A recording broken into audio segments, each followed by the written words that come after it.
out of apartment 5B.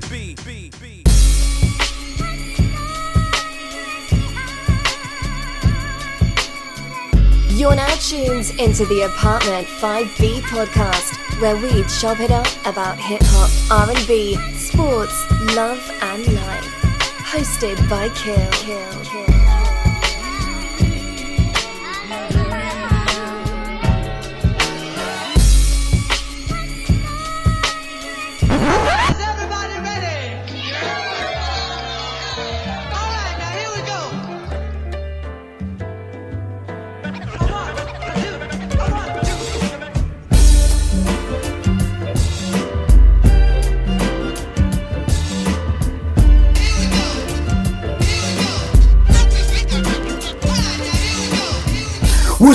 What's good? You're tuning Apartment 5B, hosted by your man, Kel. I got my squad with me, in effect as always. I don't know where she been, my co-host, Porsche. Where you been?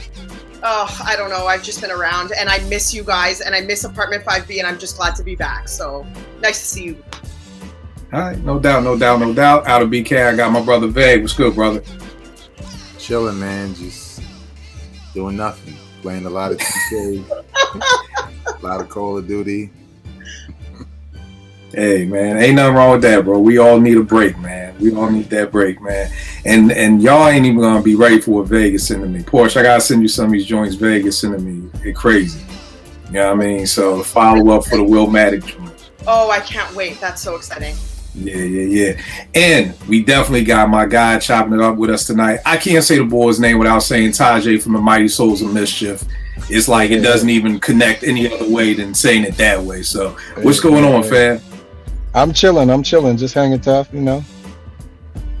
Dadding the most. All right. That's what it is. Y'all know me. Let's jump right into it. So, if you know me, I love my number one TV show ever is The Wire. I don't care if you only been following me for like 8 seconds. It's The Wire. I quote it every day. I don't know if there's a week on the timeline that goes by that I'm not saying nothing about The Wire. Most television doesn't excite me, but the last 3 shows that really had me hyped was Snowfall, BMF, and Raising Kane. Raising Kane and BMF, 2 of those are executive produced by 50 Cent. You know what I mean? And it really had me thinking like, damn, this boy 50 like really made a life after hip hop. You know what I mean? Like there was a time when, of course, 50 was the biggest dude in the world. I've never seen an album roll out like that ever. I went to like 5 stores. They were all sold out. The joint sold like 10, 11 million records. But eventually it started to slow down for him. You know what I mean? And he was able to bounce back by doing this because I love BMF and I love Kane. Like I probably ain't been that hyped for a season finale in a minute.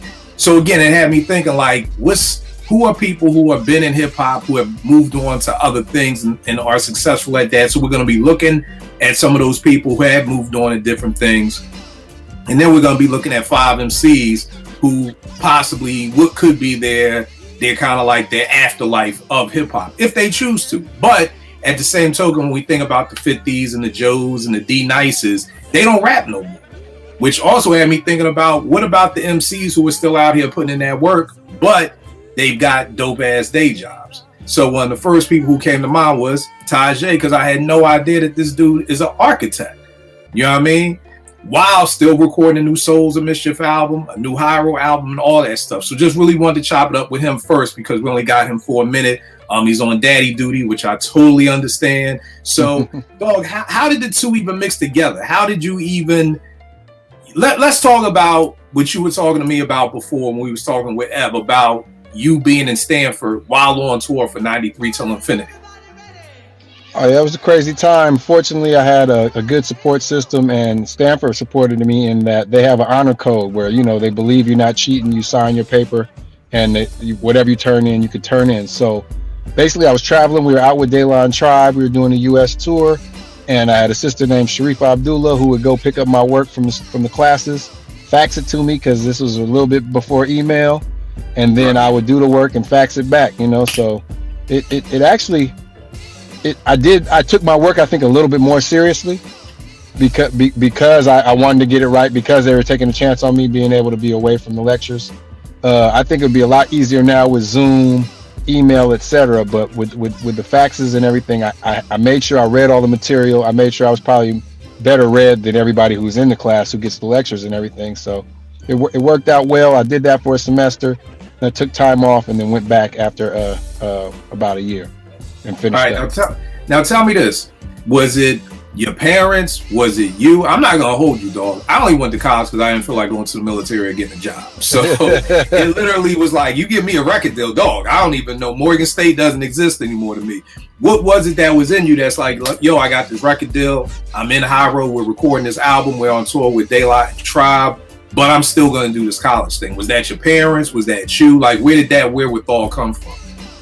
Well, I got signed when I was underage. I was 17. We had to get a court order, so I wasn't even a legal adult. So definitely was my parents, and I couldn't touch my bread. I'm telling you, I got a furry Kango. I got a leather coat from Banana Republic. I got about 3 polos and a herringbone bracelet, and I think some chuckas.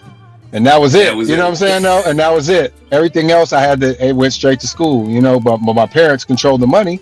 And, you know, I mean, my whole life, they met at Stanford, so it's, you know, I got into Harvard and Yale and Princeton and, you know, I think UCLA and a couple other schools, but Stanford was my choice, man. So it was also my dream, just like being a rapper. So they didn't have to twist my arm to make me finish. Okay. And I'm assuming you studied architecture undergrad? No, I was actually anthropology undergrad. You know, study of cultures and how the cultural systems work. So that was cool. You know, really enjoyed it. All Very right. interesting. Now, how do you balance the both? How do you balance on tour? And again, forgive me. Maybe it's just me. I'm on tour with Tribe and Daylight. The last thing I'm thinking about is doing a home. You know what I mean? That's the absolutely last thing on my mind. I would just do it first, you know, like I would make sure that I did it. And then when I did it, I'd go party super, you know, I was 17, 18. I would party super hard after I finished.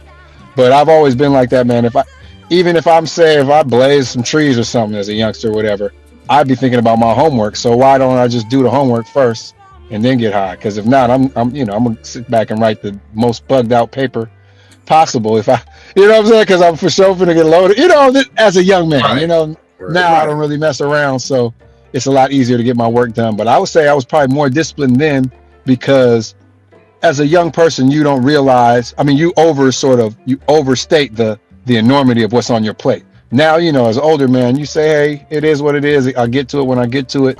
It's all going to get completed because you know your word. I don't feel like I have to prove myself as much. So I know my stuff is going to get, whether it's music, whether it's architectural design, I know it's going to get done. I know it's going to be the best I can do it. But when you're a kid, you don't really understand your strengths and your weaknesses and your capacity. So I was, you know, really pushing myself really hard at that time. All right, no doubt. Now tell me this: how does having number one, Rel? What's good, bro? You good? Yes, sir. All right, no doubt. Now tell me this: how does having a job as an architect allow you to have more freedom when you're creating? And what I mean by that is, like I was saying back when Nas did all his investments and everything, and started really coming out that Nas, you know, had a nice bag. I was like, yo, I'm sure this puts him in a easier place to be able to create, because you're not worried about a label telling you to do this. You're not worried about, oh, I got to get this money, or I got to do this tour to do this. Like, how does that change the way that you create? You're going into creating this new Souls of Mischief album, this new Hyro album. How does having the day job and being financially set help you create better? Oh, man, first of all, you know, since I do have to actually work, I mean, I love my job. I love design, and it's artistic. I'm drawing pictures all day, so it's not like it's hard. It's not hard labor, but it makes me appreciate the time that I have in the studio with my brothers, and just the other life that I lead a lot more, because one is to sit down at a desk all day, maybe not say a word, and the other one is very, very vivacious, very action packed. So it makes you appreciate it. And then as far as the finances, like, I definitely make more money as a designer than I do as a rapper, right? So it makes it so that my hobby can stay my hobby. Like, I don't care if I sell another record, I'm gonna make a bunch of them, you know? Now, talk about the importance of that, because we've talked with all the indie artists we have, Vegas Rhymes, Rel Rhymes, you know, but I've heard things when people say when their hobby becomes their job, they kind of lose a love for it. Or, you know, when you got the label telling you go this way and go that way, that freedom of it being a hobby kind of disappears. So talk a little bit about being able to keep it a hobby? Because there are a lot of MCs. Because what y'all got signed, I mean, that's when you lost. That was 92, right? We got signed in 92. Yep, but that's when Lost came out at the beginning of 93. Yep, and then the album came out in the fall.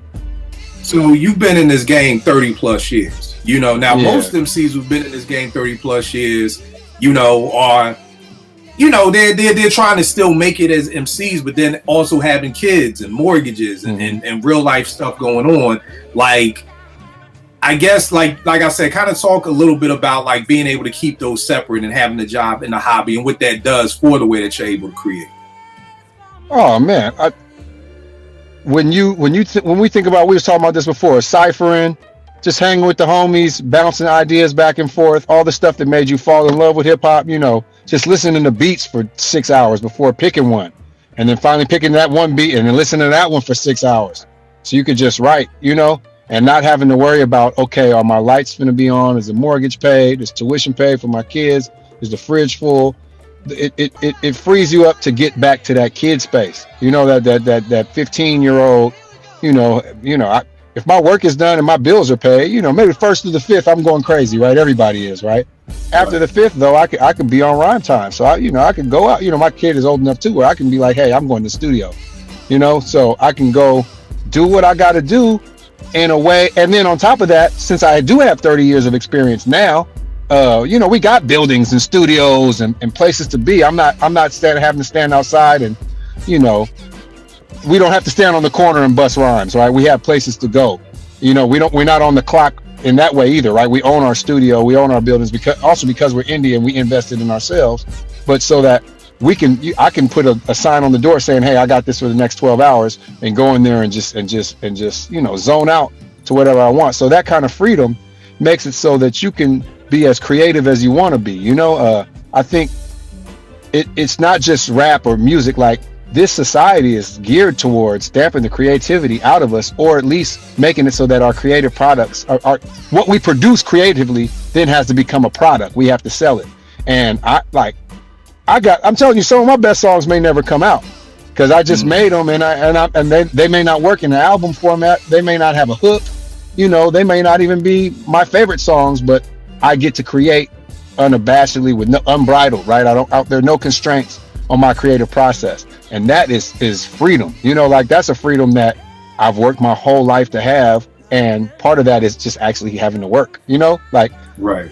There's no product without work. Even Nas, with, let's say, his investments and all that took some smart maneuvering, you know, for him to get to the point where he's just dropping album back to back to back. But look where he is now, right? I mean, you can see it on his face. He's glowing, you know what I'm saying? The youth is shining through, etc. And that's the place I want to stay. Like, that ain't a place I'm trying to get to. Once I'm there, I don't want to move past that. I mean, and I think that, you know, I'm an MC, but I see DJs, you know, Breakbeat Lou is our DJ. I see DJs and I see them when they're doing their thing. And it's almost like a movie. When you watch them, it's like you can see the youth, the kid, right? The kid that fell in love with hip hop shining through, like on some crazy, you know, visual mind trick shit, right? You can actually see the youth shine through. And it's the same when I see an MC, you know, might be gray in the beard or whatever, get loose, and he's all the way into his rhyme, or she all the way into her thing, and you could just see, yeah, that's the essence, right? You can see their essence coming through. So for me to be able to get back to my essence, if it requires me to do a little bit of work and all that, I don't have any problem with that, because the essence is where the truest form of creativity is going to spawn, right? And so I have no complaints. I tell all rappers, keep your day job. I don't care how successful you are. And I mean, hey, look at 50. He did a 100-city tour, right? He didn't stop producing Power. He didn't stop producing, you know, his cognac and all these things. So he's still working his day job. But when you see him on stage and he's up there with G Unit and doing his thing in that original form, you can see that's that 2003 50, right? You can just see it glow. So I love being able to return to the essence of MCing and the essence of my love for hip hop and my lifestyle outside of hip hop affording me that opportunity. Right, no doubt. Now I got one more question. If anybody else wants to chime in with any questions, please do. Now, that sounds great for a solo MC. How does that work when you're in a group with 3 other people?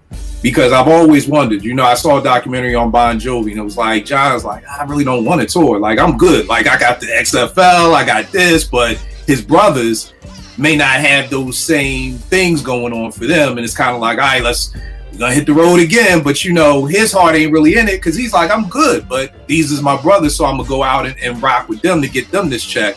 So, again, not trying to get in nobody's pockets. No, for sure. No need for disclaimer. Nas is a solo MC, 50 is a solo MC. You're in a group with 3 other individuals. So how does that work?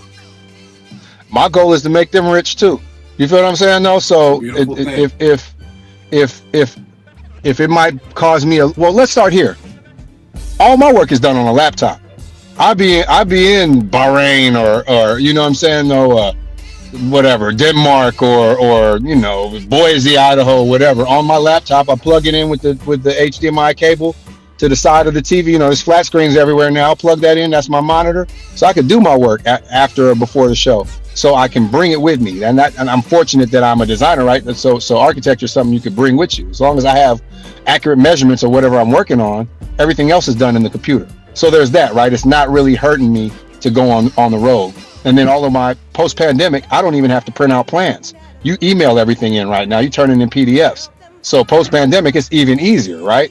But then, like I said in the beginning, my goal in life is so all of us are ciphering on some white sand beach in the middle of nowhere, chilling. Our kids grown. They might be on the track or on the drums or on the bass or whatever behind us, and we just chilling. So I'm gonna bust every move in my quiver. You know what I'm saying? Or in my to make sure that the homies is rich too, because it's not.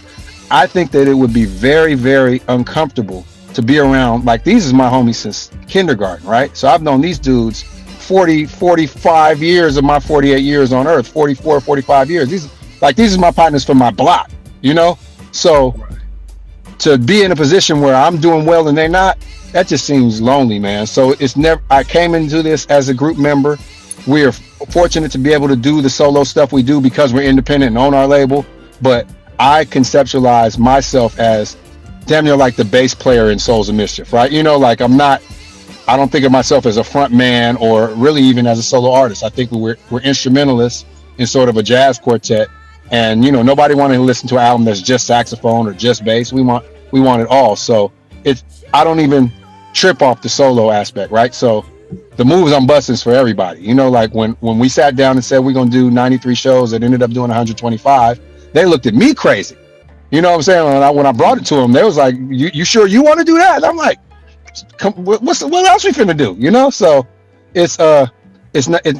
there's never any tension between my professional life outside of music because of the type of work that I do and the fact that I'm in this to enrich my partners, man. We were friends before rap, and rap strengthened our friendship, but we were friends before rap. We're gonna be friends after rap. So, I wouldn't feel comfortable doing this on my own or breaking away and making it so, hey, y'all 3 just go out. And there's been times where every one of us in our crew have been like, I can't go, I gotta work. And it's like, okay, well, we gonna rock, but it's never for an extended period of time. But there's been times where cats, when we were younger, working for AT&T or having real jobs and being like, I can't go on this little run. So there are sacrifices that we had to make, but now that I think we're older. Even now, for instance, Festo D is in school for product design, right? He's going to SF State for product design. So there's times where I have to work around booking around his schedule, but usually it's just a change in flight, and an extra Uber or something. It is very rare that we're doing stuff 3 deep anymore. Right, that's dope. My mentor raised me, whereas if you're living good and everybody around you isn't, then are you really living good? You know what I mean? So it definitely is something I go on. For the rest of the crew, any questions? I know we got Tajay for just a minute. So yeah, babe, what you got? Real quick, if you have a story or an example of a time where you had, because we all know college, we all know what it's like to perform. I have no idea what it's like to be on a tour. We've seen the stories, we heard the stories, where you really had to balance it on a particular night or day, or fax didn't come through, or you couldn't get to a fax, or the last minute, or whatever the case may be. I'll say the craziest thing, man, was I remember we were in Houston, and it was finals, right? And so I had these finals, and I had to get them done before we rock because my mind wouldn't be I wouldn't be in the right proper zone. And I finished them, and everybody was outside. I'm talking about Tip, Fife, all the De La, Light, Fudge, everybody that was on the tour, and Scarface was there. And I ran outside. We was at some hotels, probably La Quinta or something like that, but it had a fountain. And I just ran outside, and I was like, I finished my finals, and jumped in the fountain fully clothed. You know what I'm saying, though? And I remember cats looking at me like, this guy's a little bit, he's a little bit off, man. But I feel like it never.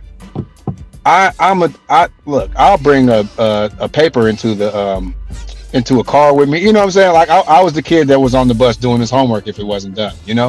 Or like it ain't. I don't have I can't, like, for when it comes to my work, I gotta do it. Like I can't relax until it's done. So there was never a time where I was conflicted because I'll be backstage. I mean, I was backstage doing homework a lot of times, or backstage reading.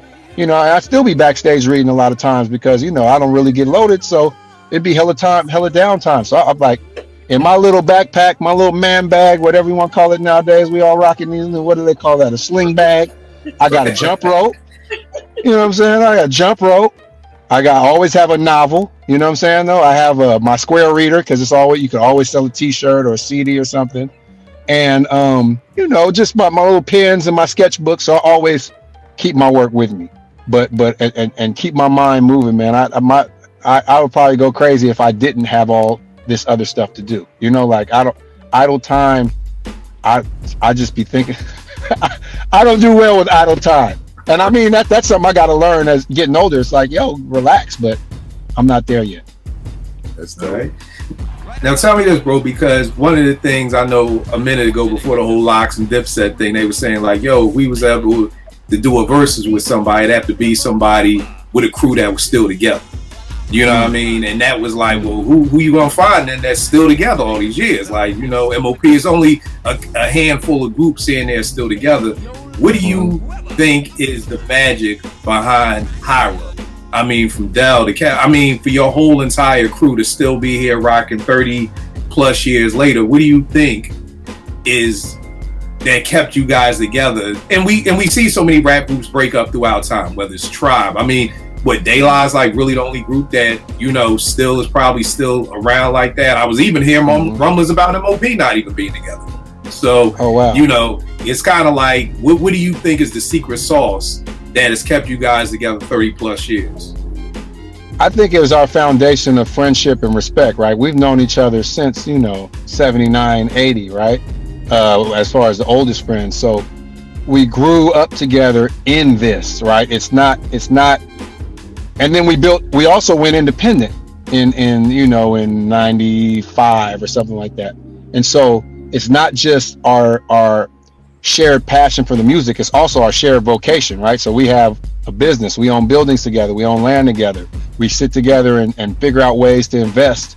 And we're everybody, their kids are my god kids, my kids are their god kids. Like it's a family oriented thing. I mean, this would probably be the closest thing to a gang that some non-street cats would be. You know what I mean? No, it's like a fraternity almost, right? So it's for life, period.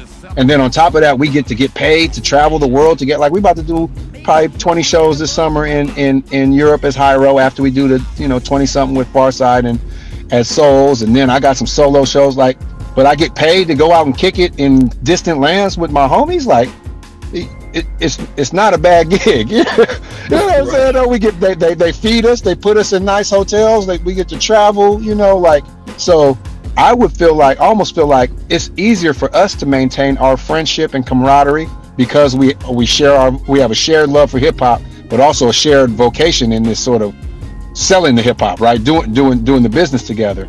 It's probably easier for us to get up with each other and spend time with each other and build than it is a lot of just regular groups of friends, because life will split you up. I was with A Plus this morning. I was with DJ Torre and Breakbeat Lou yesterday. You know what I'm saying? I was with everybody, last week in LA, we were working on stuff. So because it's our business, we get to build on our friendship, and then it's that little shit that separates people. Like, we all have this conversation as far as the crew, like that should be making niggas look weak. You know what I'm saying though? Like, I mean, even if you smooth it out, everybody's gonna have conflict, right? That's just the nature of humanity. We're all different people. But making that conflict public and going to the court of public opinion to pass judgment on your homies who you love and grew up with, whose kids are your god kids, that's sucker shit, man. We don't indulge in that. That's not to diss anybody who has, but right. Why would we indulge in that, man? Like, we talked about legacy, right? That's just a stain on your legacy, even if you fix it. So at no time will I'm gonna go out. I don't care if we have a blood feud within inside of what's going on. I'm not about to go out to the public and disrespect these brothers, because in the end, they mamas fed me when I didn't have food and vice versa. You know what I'm saying? Those times when, it might be somebody getting their ass whipped at their house and they run to my house to sleep, until their parents cool, like real shit, not that we're homies because we all dress fly and we all got fly styles and all that kind of stuff. Nah, like, hey, bro, you know what I'm saying? It ain't working out right there. Come stay at my house this weekend till your parents cool off. Cause I know, you know what I'm saying? No shit like that. Or, hey, bro, I don't got no food in my fridge right now. I'm gonna bring my kids over there. Can we make some spaghetti or something? I got some sauce. I know you got the noodles. I seen them noodles when I was, you know what I'm saying? Like, real shit though. Not that surface level friendship. And that I'm not gonna disrespect that publicly, but also as we grow as men, we get into this half century mark and everything. Like, I'm not gonna do anything to jeopardize that, because I don't want to spend the rest of my life without my closest friends.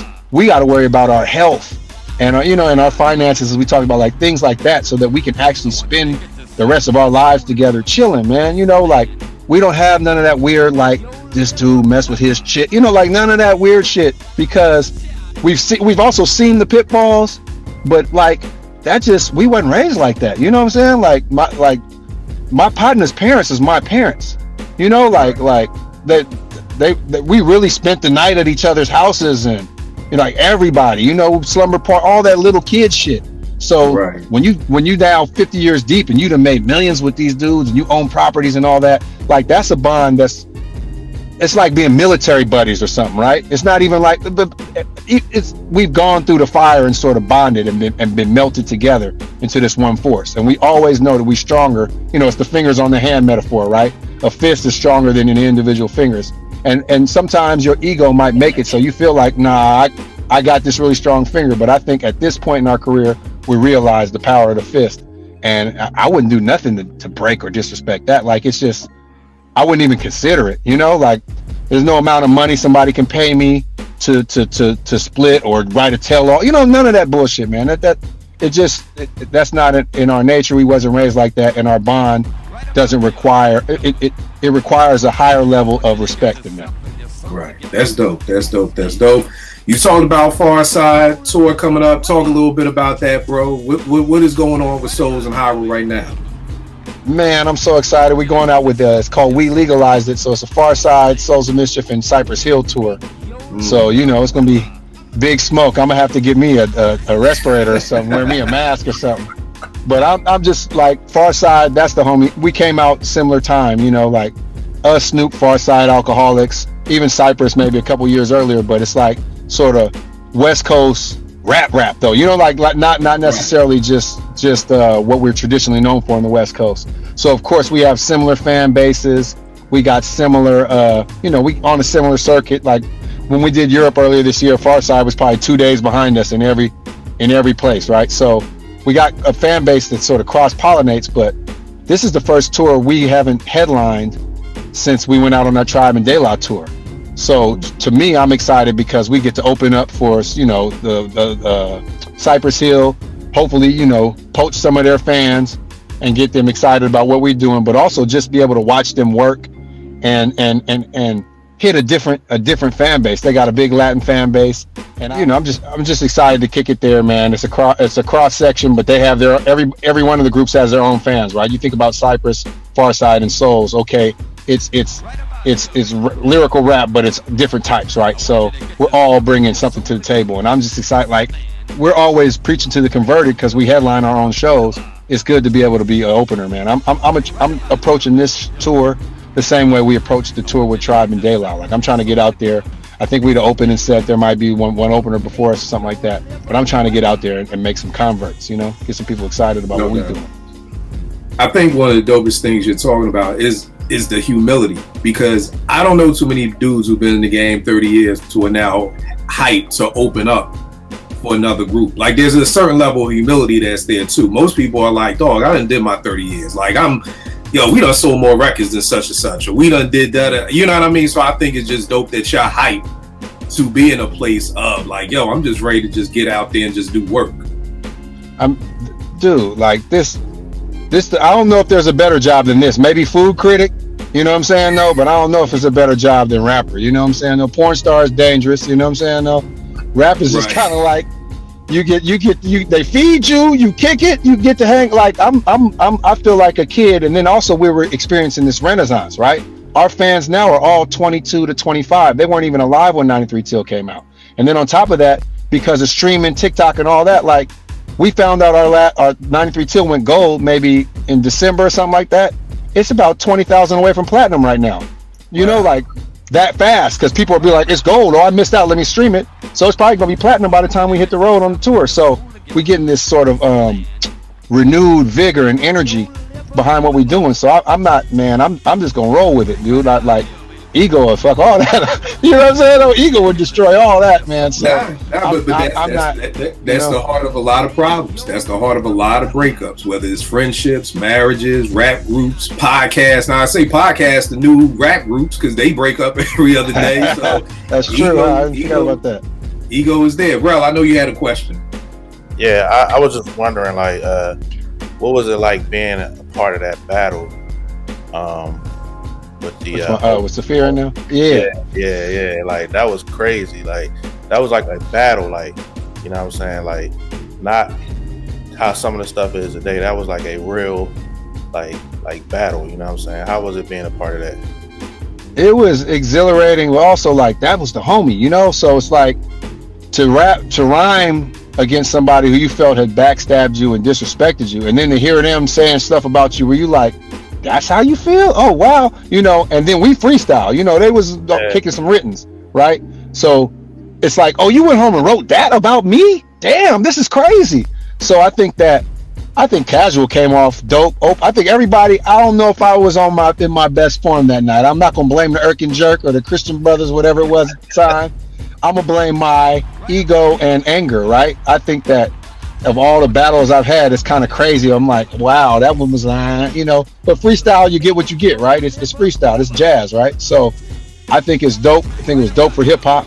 I think it's dope that it didn't end up going too far, but I think that freestyle battling and this stuff that they're doing now, where they doing, a month and a half of research and they finding out about your baby mom and the tattoo that you got removed of your ex-girlfriend, you know what I mean? Like, that's a whole nother level. And I like the freestyle battle stuff. I mean, we don't really do it as much, but when we did, it was always a good time, and it always was like mutual respect. I remember we battled Freestyle Fellowship. They came up to battle us, like I heard y'all niggas was saying something, you know what I'm saying? And they came through to Domino's house. I think it was Mike and 9, AC, Ganja K, rest in peace. Like, they came through and we battled, closed doors, no cameras, none of that. And I was just like, oh yeah, these dudes get busy. Like it was a respect game. And I think that that's the best part about battling. It's like sparring. Like when you talk about freestyle battling, right? What they doing now, it's like a knife fight or something. They might need a gunfight. They be saying stuff. I'm like, how you bounce back from that? This is crazy. How do you find out about that? You did what? So I always like battling. I like freestyle. It's it's sparring or it's building, right? And in the end, even though you use techniques to tear people down in it, it's not like it's some kind of fight to death where you're trying to defame the other person. I'll say those arm wax battles and the sort of new school battling is more like that. But when you talk about the beat, really when it comes down to it, you vibing and you trying to show how your vibe is harder than the other MC's vibe. And that I respect that. I've been doing jiu-jitsu for the last 25 years. I mean, we spar I don't think maybe once or twice in 25 years have I ever gotten angry at my sparring partner, right? That's probably because he busted my lip or something, so. But even then, it teaches you, right? It's not about anger. It's about building your skills, about finding the openings. It's about staying calm under pressure. And with the fear thing, I don't think I stayed calm under pressure, you know what I'm saying? But I think the rest of the guys did well. And, freestyle versus written is apples and oranges. So it was good for hip hop, and I think good for all of our career. Right. And real quick before you go, because you're talking about freestyle, and then whenever this comes up on the timeline, I feel like Philly boys are like, we're just out there by ourselves. Because like, it'd be like, oh no, Kane said a freestyle is just a style that's free. And I'm like, nigga, I don't know where the fuck y'all from. In Philly, you couldn't get no cipher and not come off the top. I said, I done spent too many time going around my room trying to try. Y'all can't tell me a freestyle ain't that. And I realized that it may be regional, like different things. So yes. How was that free? Being from Oakland, because it's like I'm thinking like on our timeline, I'm like, oh, maybe it's just a Philly thing like that. But you being from Oakland, and I remember it was on Yo MTV Raps, and it was Dell and LONS, and Dell was coming off the top, and LONS was kicking Rick. And I even loved it on Instruction Bob documentary because they have it where it's like, this is a written rhyme. Like they're letting you know. They like, show it. This is off the top. Like, because you hear the song later on in life. You know what I mean? If somebody's rhyming something in 92, then you heard it on the album. But they were very specific. Where did that seed of freestyling get planted for y'all that is off the top, is not nothing written or anything like that? Well, the dude that got us freestyling, his name is Takim. His name was Chris Melody back in the day. He was in a group called America's Most Wanted. But now his name is Takim. He's actually down with Dell and Dell's crew, Manic Mondays. And he was the one, and this is after we definitely started rapping, we're into it. And he was just like, nah, bust off the top. And so when we conceptualize freestyle, it's off the top. However, I think, and this is because we're all the way out on the West Coast, right? So I think in the West Coast, where we're from, or Oakland, LA, or whatever, a freestyle means off the top. I remember Special K and what would they call it? Second to None. They went on Yo MTV Raps and they asked them to bust a freestyle, and they was like, nah, we don't be freestyling. And I remember niggas being like, West Coast niggas can't rap because these dudes were scared to rap, and they meant, nah, we don't be busting off the top. They didn't mean, no, we don't freestyle, like we don't have rhymes that are just loose rhymes, or loosey. And so I used to think that the delineation was between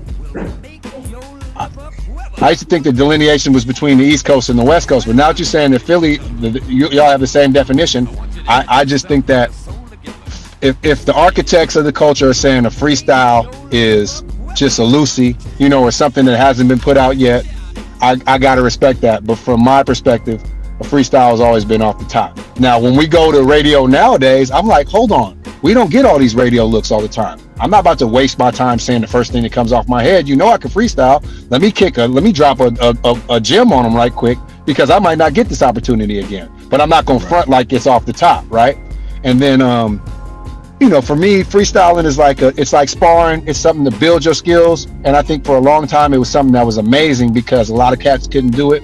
And but I don't think it's as like, if I freestyle on a show now, it's either because I want to get a response from that individual crowd, or I forgot my rhymes. It's not because I'm just like incorporating it into what I'm doing. I think it's almost like parlor tricks a lot of times. It's not. And then the last thing I say is this. What was I saying?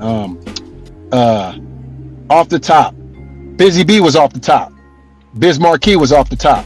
Craig G was off the top. You feel what I'm saying? No, Curious George off the top. So it's not. And so when they say freestyle, and these is New York cats, right? When they say freestyle, they mean off the top, right? So I can't even draw that line where it's like, maybe it's not just a New York thing. It's just, I think that there's been two definitions of the term freestyle, and the one that has won out is it's a loosey, right? It's a rhyme that you haven't heard before. It's not my verse off of anything. And then as soon as it comes out on that record or whatever, it's no longer freestyle. But I like to have loosies written for whatever, and then I bust off the top if it's demanded of me, or if the situation demands it of me. But I'm not currently as strong. My feelings are not as strong about guys who don't bust off the top anymore, because I'm kind of like, I get it. This is your chance.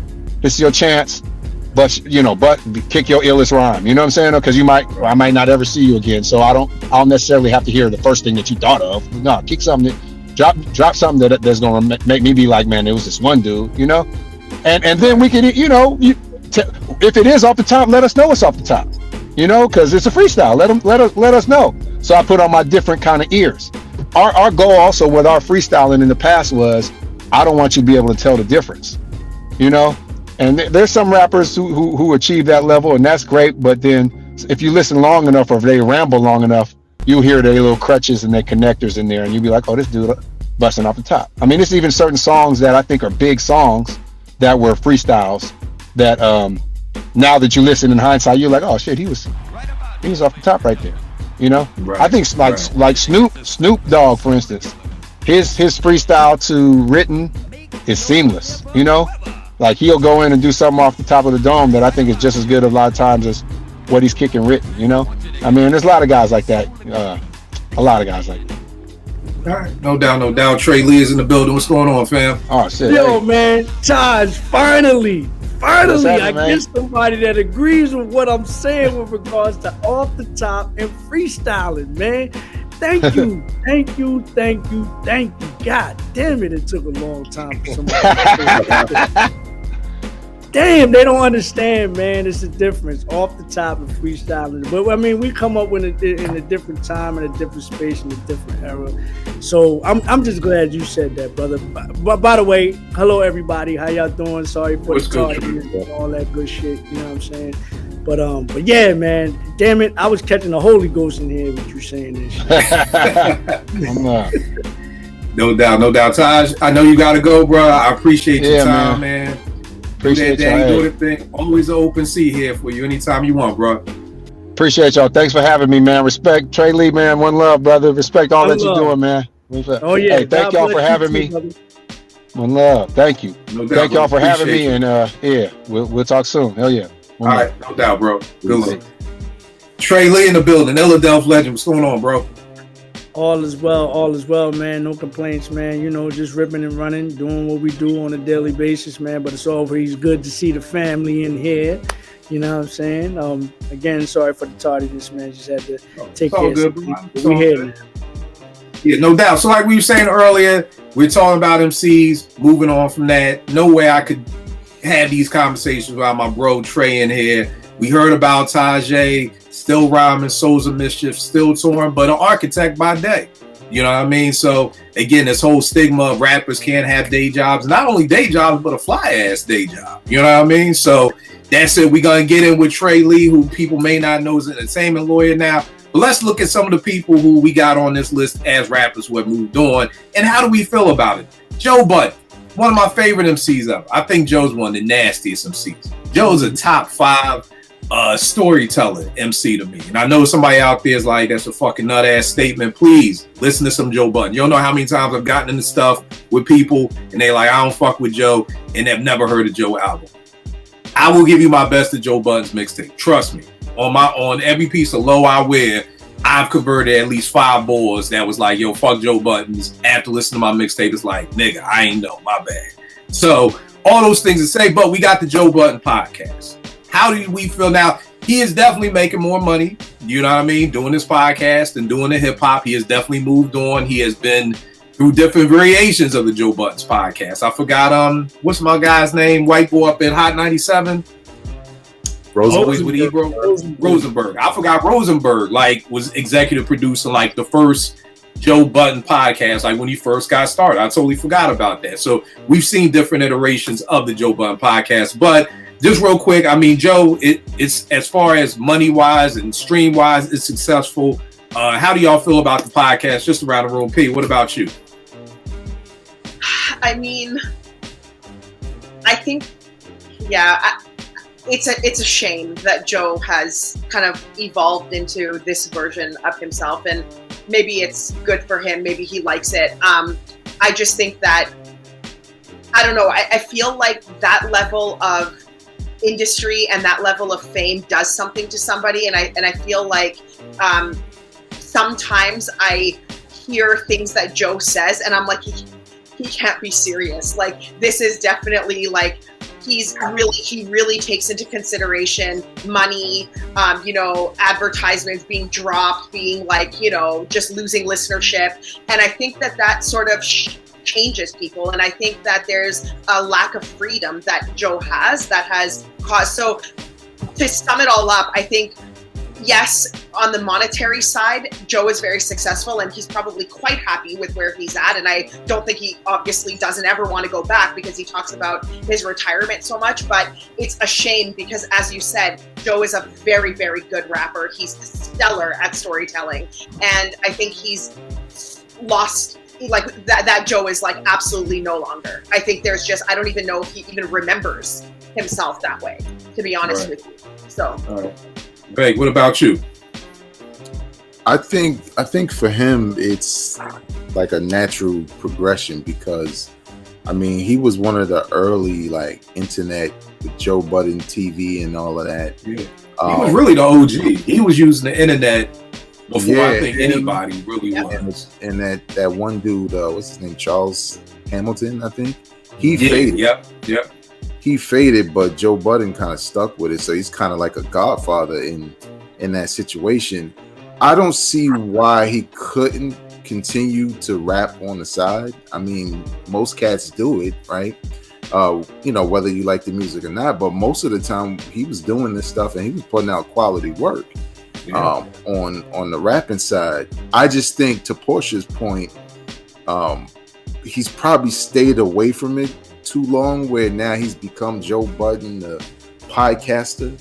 And those who know, like for me, it's the now I'm forgetting the music mixtape series that he had. Move music, right? Like that shit was tough, but I just don't know if he has the appetite for that anymore. Considering everything that happened with Slaughterhouse.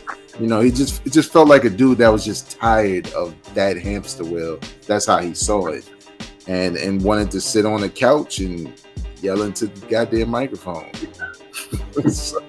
Right. Bro, what about you in the Buttons podcast, the JBP? I think if you follow him, you saw the natural evolution into this because he was doing that Joe Budden. That shit with academics. Yeah, he was on the internet because that's how I knew who Tahiri was. That was his girl. He was always putting her on the internet. Having And bro, for 1 second, not to hold you, just for people who may not know, Joe Budden TV just on the internet was so big that Tahiri got on the cover of King Magazine, which when King Magazine was out was like the most coveted. Every video vixen wanted to cover King Magazine. So his internet shit was so big that he got his girlfriend on the cover of King Magazine. So that's how big his reach was at that time and point. My bad, bro. Right. Yeah, so it was kind of natural for him. As far as him rhyming, I think he too far into the podcast thing because like those opinions and stuff that you say on those podcasts and then you rapping like he gonna have beef with everybody, you know what I'm saying? Like shit, I think he got beef with everybody now without rapping. Yeah, just with all the shit that he be talking. It'll compromise him like rapping because like when a rapper is not gonna go out and say some of those things just so they don't have to deal with, you know what I'm saying? Like, but as a podcaster, like he makes it known that I don't rap no more. So he says these things on his podcast and gives these opinions about other people that, he ain't got to battle them or nothing. Like he can say like a commentator versus a player. You know what I'm saying? Like a player usually won't go out and call another player trash usually while you're playing. Right. Yeah. But an analyst will be critical of a player. Like so he's fully transitioned into that. You know what I'm saying? Like the ability is probably there. You know what I'm saying? Because he was nice before then, but I just doubt that he even interested in doing that for real. All right. What about you, Trey? I think I don't know if it was accidental or if it was scientific, but I think he knew. Well, then that would make it scientific. But he took advantage of a time where things started to transition with regards to MCs and making records and the industry itself and the model and all this other stuff. Like, basically, he got out right in time. You know what I'm saying? Where, you know, when you start talking about the streaming situation and you start talking about, you know, how, you know, music was sold traditionally and how it converted and people weren't making as much money, the money wasn't there, you know, with regards to, you know, artists and stuff like that. You know, he took advantage of a space in the beginning of where he could pivot and make some money off of it. And as far as, you know, him giving his opinions and things like that, I mean, that's what MCs do naturally anyway. You know what I'm saying? Whether it be, you know, as a podcaster or on record. So I don't think if he decided one day that he wanted to make some music, I think he could do that seamlessly again. If he wanted to put out a one-off or an album or what have you, you know, and I think to your point, Kill, you know, he already, you know, he was already going to get flack from people if that was the case, if people had a problem with him or whatever. But I think this is an opportunity, you know, for anybody that does podcasting and things like that. You know, there may be some things that you don't know about the MC from their records, right? But then when you get into these spaces where you just start talking and you start giving your opinions and you start, you know, letting people see your person, your real personality, I think there's an advantage to that. There's some people that's going to like it. There's some people that's not going to like it. But I think it's an opportunity for people to see other aspects and other sides of you. You know what I'm saying? Now, how you handle situations that come your way based off of that, then that's, you know, that's a totally different ball game. I mean, not a totally different ball game, but that's just something that you got to deal with as an individual. But, you know, at some point in time, you know, in this game, you have to learn how to pivot. You know what I'm saying? Because it's not going to last forever.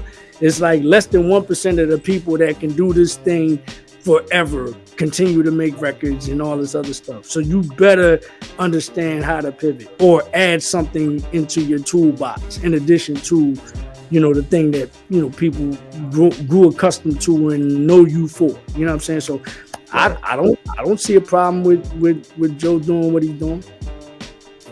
I love what you said about pivoting, because to me, really, that's what this show is about. How do you pivot? Because we all need to pivot.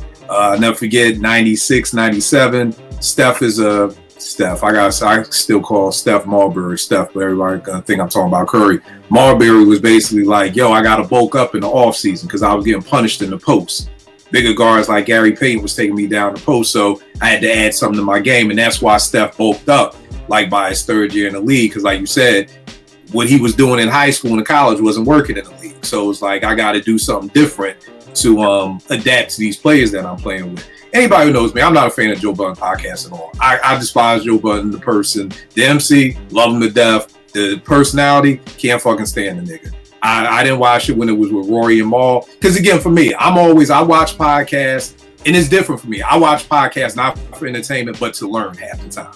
And it's like, I'm not learning anything from Joe Budden, Rory, Maul, Ice, Melissa Ford, any Queens Flip, none of these niggas. You know what I mean? So if there's a dope guest, I'm tapped in. You know what I mean? But I'm only tapped in for that guest. But that's probably for about 90% of podcasts, if I'm keeping it a buck. It's really about the guest. I love Math Alpha to death, have no urges to see him and his crew talk in the barbershop. It's literally about who is your guest that I'm going to tune in for. And that's no knock on nobody. Me and Matt follow each other. It's no knock, but again, I'm just not learning anything from that. We're going to do one more, and then we're going to talk about some of our people who we talked about. D Nice. One of the reasons I wanted to pick D Nice was because I was reading this article with him, because a lot of people may not know D Nice was doing photography heavy and videography before he came into the DJ thing. And in this interview, he was saying how like, yo, I was a rapper, but I wasn't really a rapper. And I didn't want to be the 50-year-old rapper. Not that there's anything wrong with that, but because I think that wasn't like his initial passion, that it kind of was like, yo, I got to find something else to do. He started doing the photography. Actually had a dope video series where he was interviewing different old school artists. He has I don't know if it's still up on YouTube. I didn't know this. Did y'all know YZ is deaf like in one ear? YZ from Son of the Father and In Control of Things. He had a dope interview with him, and YZ was talking about just being in the studio and having the headphones on and loud volume and everything like that. But he was just saying that the photography was next for him. then the whole, after this whole club quarantine thing, that just shot him off to a whole nother level of just stardom with his DJing. So, just somebody else who was able, like Trey said, to pivot and go in another direction. But this is what I'm hyped for. I want to know some of the MCs that you guys have in the cut from the back in the 90s, the 2000s, from looking at their personalities. Where would you direct them as a life coach to pivot? Like Trey said, how would they pivot? Porsche, I'm dying to know who you got on your list. I talk about this all the time on my Instagram. DJ Quick needs to be a comedian. He is the funniest guy ever. And his Instagram stories kill me. Like, I just don't even know how he keeps a straight face saying the things that he says sometimes. And I just think he has such a personality and he has such a sense of humor that I just wish that he would get into comedy in some way, whether it's on screen, whether it's stand-up. He just needs to be making people laugh, because I think he enjoys it and I think he's good at it. So that's my first one. Yo, talking about comedy, have y'all seen this Vince Staples show? Yep. Yo, I fuck with it. I fuck with it. It's hilarious. I didn't know what to expect, and maybe that was good, but I fuck with it. First one I got for me, I got Master Ace. And I got Master Ace should be a screenwriter.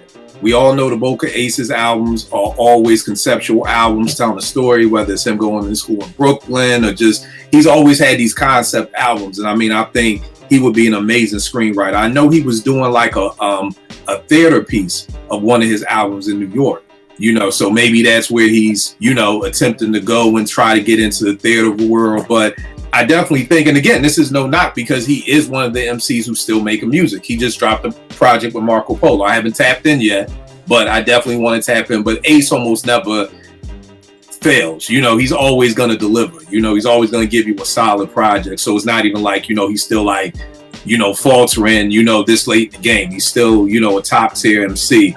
So I got Ace being a screenwriter. Vague, who's one of the people you got up?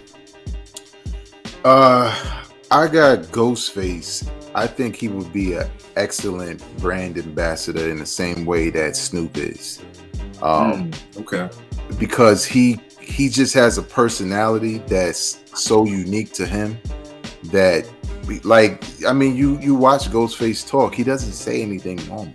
Like, you could be like, oh yeah, there's bread in the box. He'd be like, oh, you got the white joints with, like, it's bread, nigga. Like, but it's always entertaining to me. You know what I'm saying? Because he just naturally, and he doesn't even mean to do it sometimes, right? He's just naturally funny because it's his personality. So I could not necessarily do everything Snoop is doing, but I could see him, getting in that same lane and making it work as a brand ambassador. I know some artists already do that, but you look at Snoop. Shit, why even drop more music? You got game shows and all kinds of shit. So I think that would be a dope pivot for him when he decided to stop rhyming. But I don't see Ghostface stop. So. All right, bro. Who you got up? Ironic. I had Ghostface, and I had him doing cartoons or comic books, like you know what I'm saying? Like, his imagination is crazy in a way, kind of like what Vague was saying, like how he's expresses stuff and it's so vivid, and like he's had rhymes that were like told like a comic book, like told like a cartoon. So I like a cartoon that he developed, whatever the idea, it would be something crazy. Whatever the idea that he would have, I think that would be good for him, either a cartoon or a comic book. So that's why I would go with Ghostface. No doubt. What you got, Trey? As I'm sitting here thinking about it, Common. I think he can. Oh, easily... whoa! What we gonna say about Common? What we gonna say about old boy? Well, you all remember that Judge show when you was the judge, and me and Porsche had to defend on why Common should never release another album again, and you let that nigga walk. You let that nigga walk. Yeah. And so what we about to say about Common? I think Common should transition into being some sort of a thespian. Like, I could see him doing monologues. I can see him doing theater. Like I think you know what I'm saying, like he has that type of approach to. Yo, you dead ass? Huh? You dead ass? I'm dead. Like, you serious? I'm dead serious. I think he has the talent to be some sort of thespian. Like, Yo. and I want to stress thespian. Like, you know what I'm saying? I'm not saying on screen. You know what I'm saying? Please don't, man. There's a difference. I will turn off a movie if I see Common in it, man. I literally there's have. a difference between movies, theater, and I'm talking about motion picture. And so you're more so talking about Broadway. Yes, I'm talking Okay. on stage. I'm not talking about, you know what I'm saying, lights, camera, action. I'm talking about on like Figaro, like that, you know what I'm saying? Like that's what I'm talking about. Like he's more of a, because he actually on stage, he is very, very good. Like he's a great freestyler. Like he and the same thing with Black Thought. Like I could see him being a thespian too. You know what I mean? Like they give off this type of aura. It's that little pocket of people, most deaf, you know what I'm saying? Like these are natural progressions for these guys to me. You know what I'm saying? Just the live, the theater, Broadway, you know what I'm saying? Like I said, doing different monologues, you know, writing scripts and taking these scripts and bringing them to life live right as it happens. You know what I'm saying? That the thespian aspect. Okay.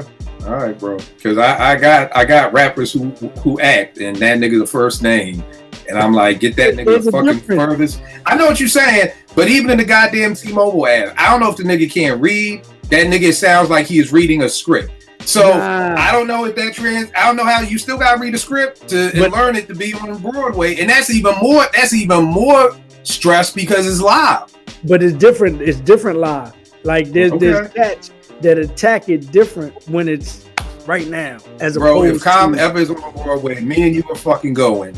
And if that nigga sucks, you got the tickets, man. You got the tickets and the cheesesteaks on the way back, man. I got you. All right, babe, what you gonna say, babe?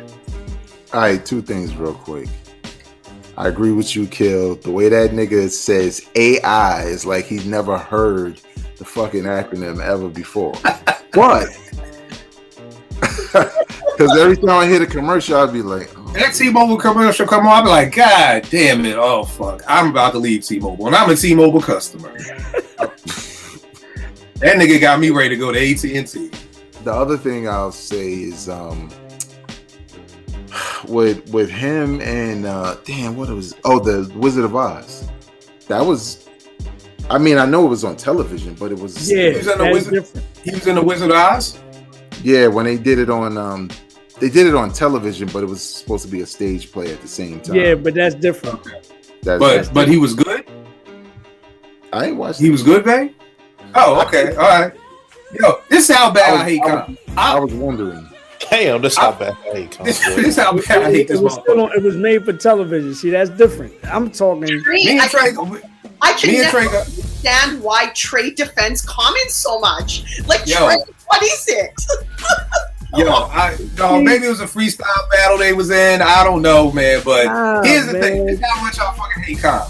I love submarine movies, like war movies with like ships and submarines. That's my shit. Like that Greyhound with Tom Hanks on Apple Music. I love that shit. I was watching a submarine movie and I was into it. And this nigga Common pops up, and I just instantly turned it. He's not right. I know what you're saying.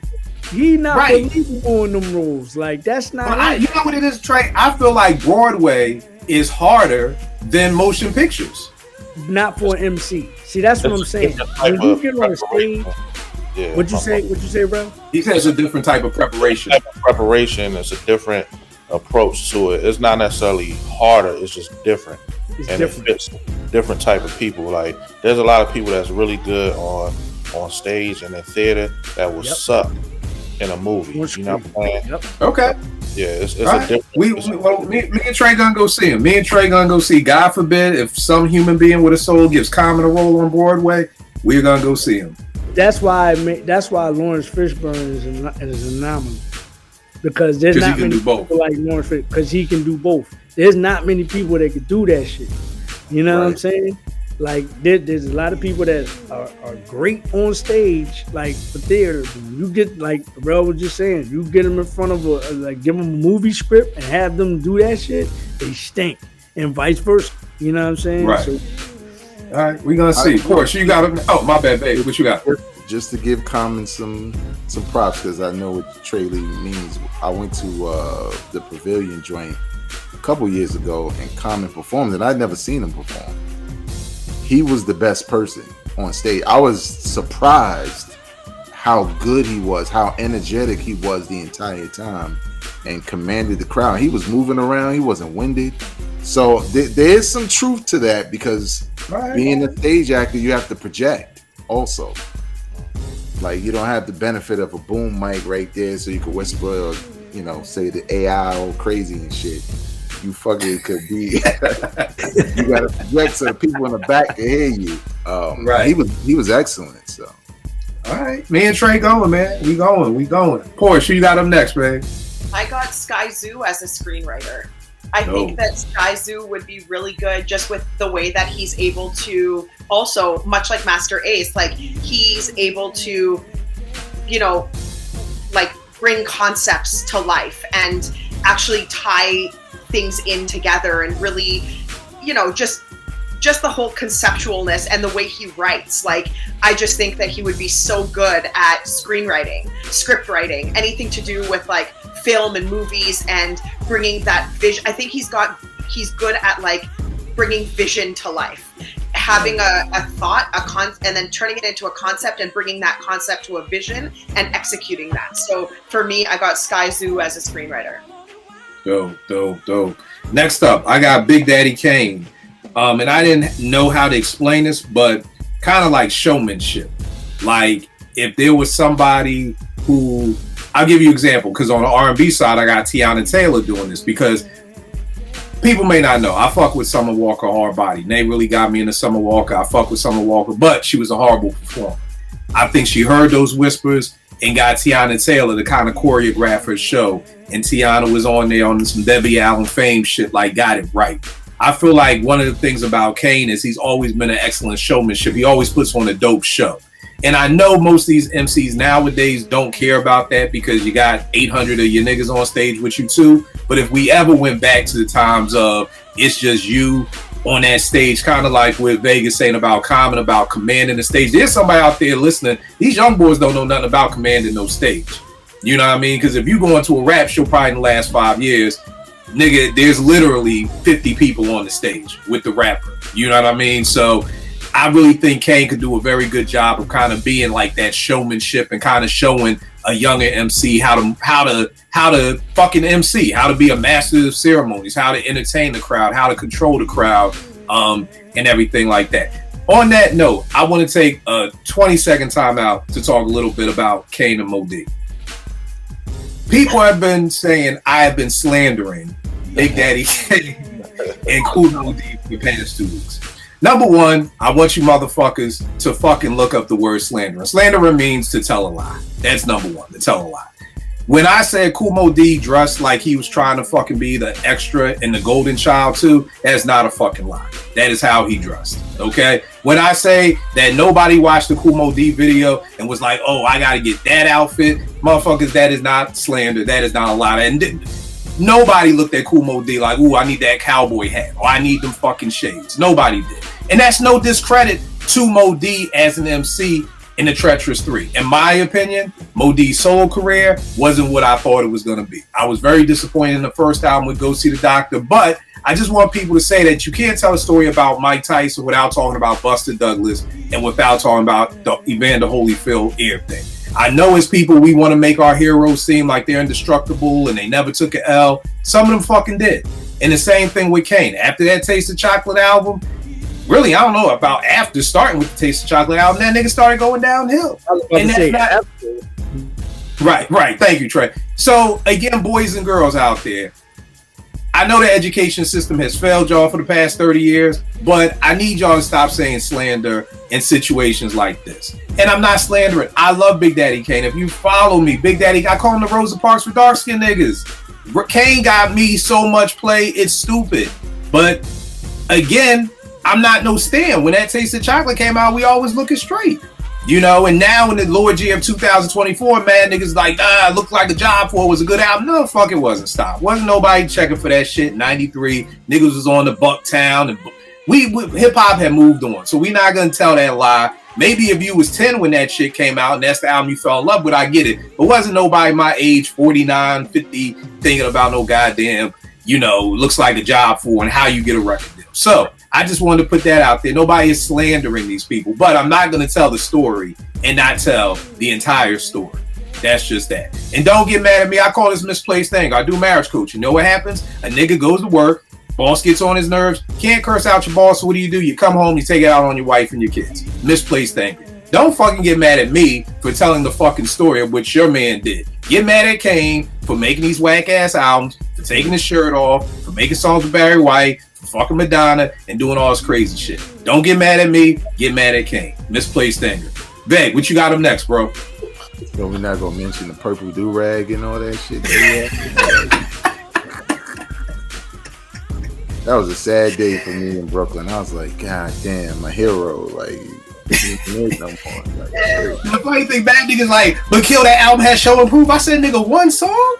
One song? Just one. Like, that's okay for y'all that he just had one song. One nigga was like, oh, that album, It Looks Like a Job For wasn't that bad. It had like 4 or 5 good songs. I'm like, 4 or 5 out of fucking 14. That's a 35, nigga. That's an F. That's a fail. If you only got 4 or 5 good songs out of 14, don't sit here and tell me that's a 3.5 mic album. Don't do that. The math ain't math, man. Stop it. It's okay. It's okay. It's okay. It's okay. My bad, baby. What were you gonna say? I think I got the cassette in my garage, so maybe I'll pull that out on my segment. See what it's hitting for, man. See what it's hitting for. Oh, I'm not gonna play it. I already know what it is. I'm just gonna tell y'all what the fuck I feel. Like, yeah, I didn't get a lot of money back in the day, so this shit could have been so much. All right, so I have Sticky Fingers as an actor. Okay. I remember when, like, kind of around the time he first started acting, at first I was thinking, like, Sticky as an actor? Like, because you're just thinking about the persona in Onyx. And then I remember I can't remember what film it was, but I remember seeing him in a film, and I was like, damn, Sticky's kind of good. And I didn't even know Sticky acted. He been acting for a while. I never know. He was Blade in the television version. Oh, you know what? I didn't see it, but I do remember that. I do remember that he was in that. And even then I was skeptical, right? Because Wesley Snipes already set the bar for that, and it's like Sticky as Blade. I don't know. And I didn't watch it, but I remember one day, sometimes you turn to the shit you say you don't like, even though you haven't seen it. And I was watching, I was like, shit, he kind of a good Blade too. Like the way he was talking and shit, I was like, he's really good. I don't know why he hasn't done more. I know he's done some stuff recently. But I think if he wanted, because they still make music. Right. So I think if he wanted to just like, all right, that's it. I think he could seriously, act, in a lot of different roles because, again, I feel the same way about Common. Even though that show Hell on Wheels, he was actually really good in that show. People have said that. I haven't seen that one. He was excellent. But I feel like Sticky he's been good in everything I've seen him in. I just don't see him that much. So I think that there would be like a future in that for him if he wanted to pursue it. Right. Cool. No doubt. Bro, who you got up next? I got Alchemist doing movie scores. I think a lot of his beats have a cinematic feel, and I think it would fit with doing movie scores. And then you don't need to have drums on all of them, so that'll work. You know what I'm saying? We right in. Yeah, like a lot of his beats, I can envision them being, a part of a movie. You know what I'm saying? So I think that's a lane he can go into fairly easy. So yeah, that's what I got.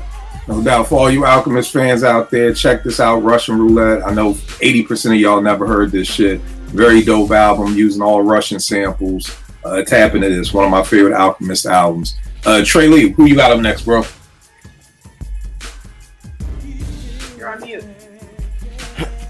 You're on mute. Trey, you're on mute.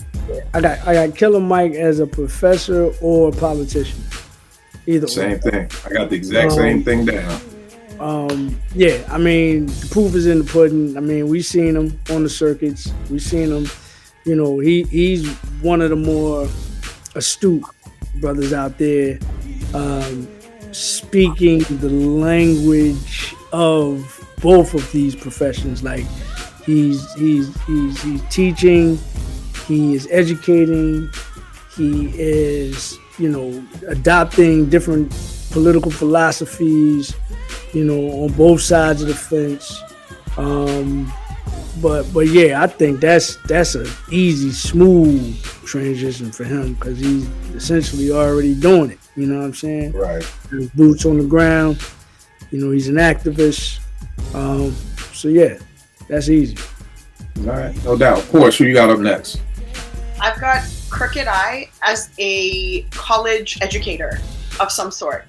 And the reason I say that is because Crook has joined us in our spaces a few times. And every time he really has some really great insights into young people, into the industry, into, you know, just society, the public, interpersonal relations. Like, I just think he's got a lot of wisdom that he could share and teach people. And I think that it should be, for me, I would say more of a young adult, to adult age group rather than younger than that.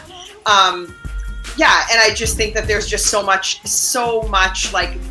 teaching that could be done through just experience and you know, all of that. All right, no doubt. Next up, I got the Inhuman Orchestra, Biz Markie, one of my favorite 12 inches ever. I got him being a musical director. You know what I mean? Kind of similar to, you know, one of the dopest things. Trey, when I met you when I was down at Howard in 93, Biz was DJing and he just had the crowd. I mean, and this is through the mixtape era of the 90s. Biz is easily probably the best DJ I've seen live. You know what I mean? Just the way he picked his records. I'll never forget he blended Stevie's My Sharia more with something, and the crowd was just losing the shit. It was just crazy. So, you know, for people who may not know, you know, you have people, you know, on these shows, Insecure, different things like that. I want to say Raphael Sadiq is the music director for Insecure. So who's picking out the songs, who's curating the songs? I think Biz would have been amazing at that. So definitely that. I'm going to throw in another one real quick. Black Thought and Quest. I think they would be a dope chef and restaurant owner. A lot of people don't know Black Thought. One of his real passions is culinary and cooking. So, you know, I could definitely see him being a chef. We all know Questlove has his whole cookbook. He's got his vegan cheesesteak out. So I think that would be real dope if the Roots had a restaurant. And God forbid you go in the back and you see Black Thought chefing it up back there. So that's definitely something I had. Veg, what you got up next? Yasin Bey, aka Mos Def. I can see him teaching middle school students hip hop. I think his knowledge for the past or the beginning of hip hop or the history of hip hop is there. You see it in interviews half the time, but he just has a certain type of demeanor and personality that I think would work well with kids, and they would honestly. I felt like if my kid was oh, I got a hip hop course, I'm off the rip. Who teaching that? If you said it was right.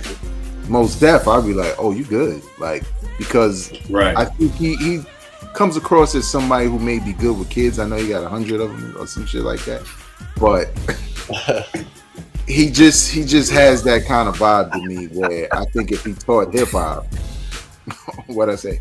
I think if he taught hip hop to some kids, it would probably be really dope. Probably very creative.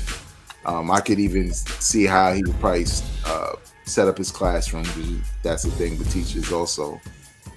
So yeah, I just thought about that. I thought that would be a good job. Not that he would want to do that, right? Because it is kids, and who knows? He might fucking hate kids, for all I know. But right. From what I've seen from him, I think he'd be dope at that. All right, bro, what you got up? Skip me real quick. All right, Trey, what about you?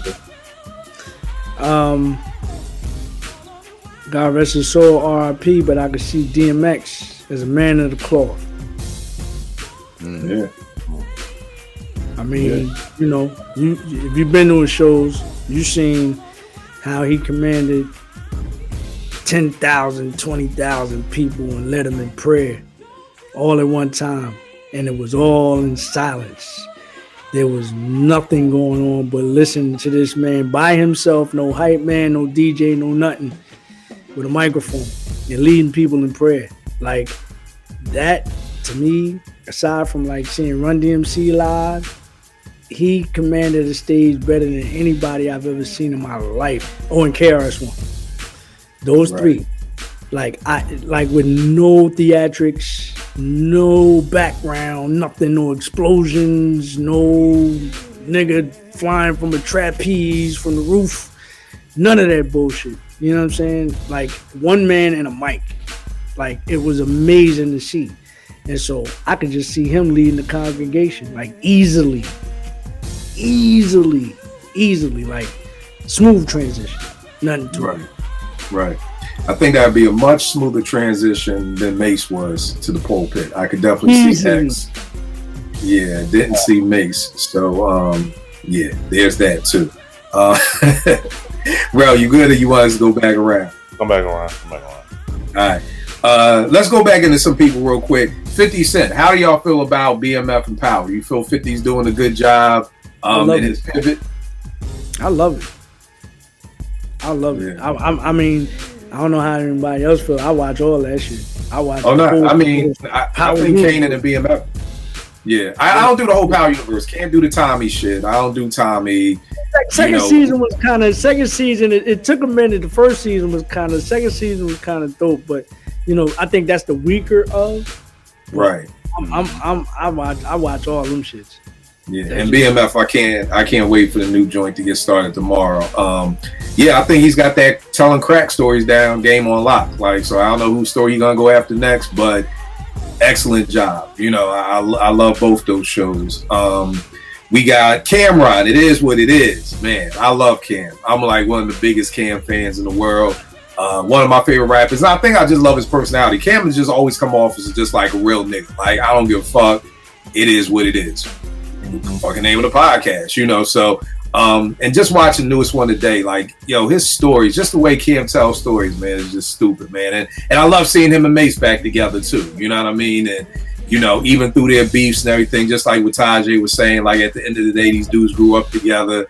It's good to see them squash their beef and be able to get this money together. Porsche, Beg, anybody with y'all watch Cam, or you know, I know you ain't really into sports like that. Yeah, I don't watch Cameron, but I have heard like clips of his show, and I think he's great at what he does. I mean, he's captivating, he's engaging, he's fun, he has personality, he like brings all of that. So honestly, like even though I don't watch it, I think Cam's doing an excellent job in his lane. So yeah. Yeah. And it's crazy because he got the OG Mark Jackson on there, who's a devout Christian. So it's crazy to hear Cam and Mark Jackson. Mark Jackson will say something to Cam like, what that nigga really fucking meant was, fuck you motherfuckers, and Doc, you need to start doing your fucking job, and blah, blah, blah, blah. I'm like, yo, I know Mark be like, God damn, man. Like, yo, I gotta go to church. He got OJ Simpson on that joint. Yeah, this dude had OJ Simpson on there, man. Like, yo, how the fuck do you get OJ Simpson on your podcast, man? I'll admit, I'm not a huge fan, but I do respect the authenticity. Like, I think there's a value to that. Like, he keeps it so authentic. Shit, right. It's like, right. You know, like I know a couple of people that do rock with it. That's like, that's what they love about it. It's just like niggas talking on the block. You know what I'm saying? Right. So, right. You know, right. And I think that adds extra value, you know, as opposed to, you know, where you might see on ESPN or FS1 or some shit like that. It gives you a different perspective. You know what I'm saying? Yeah.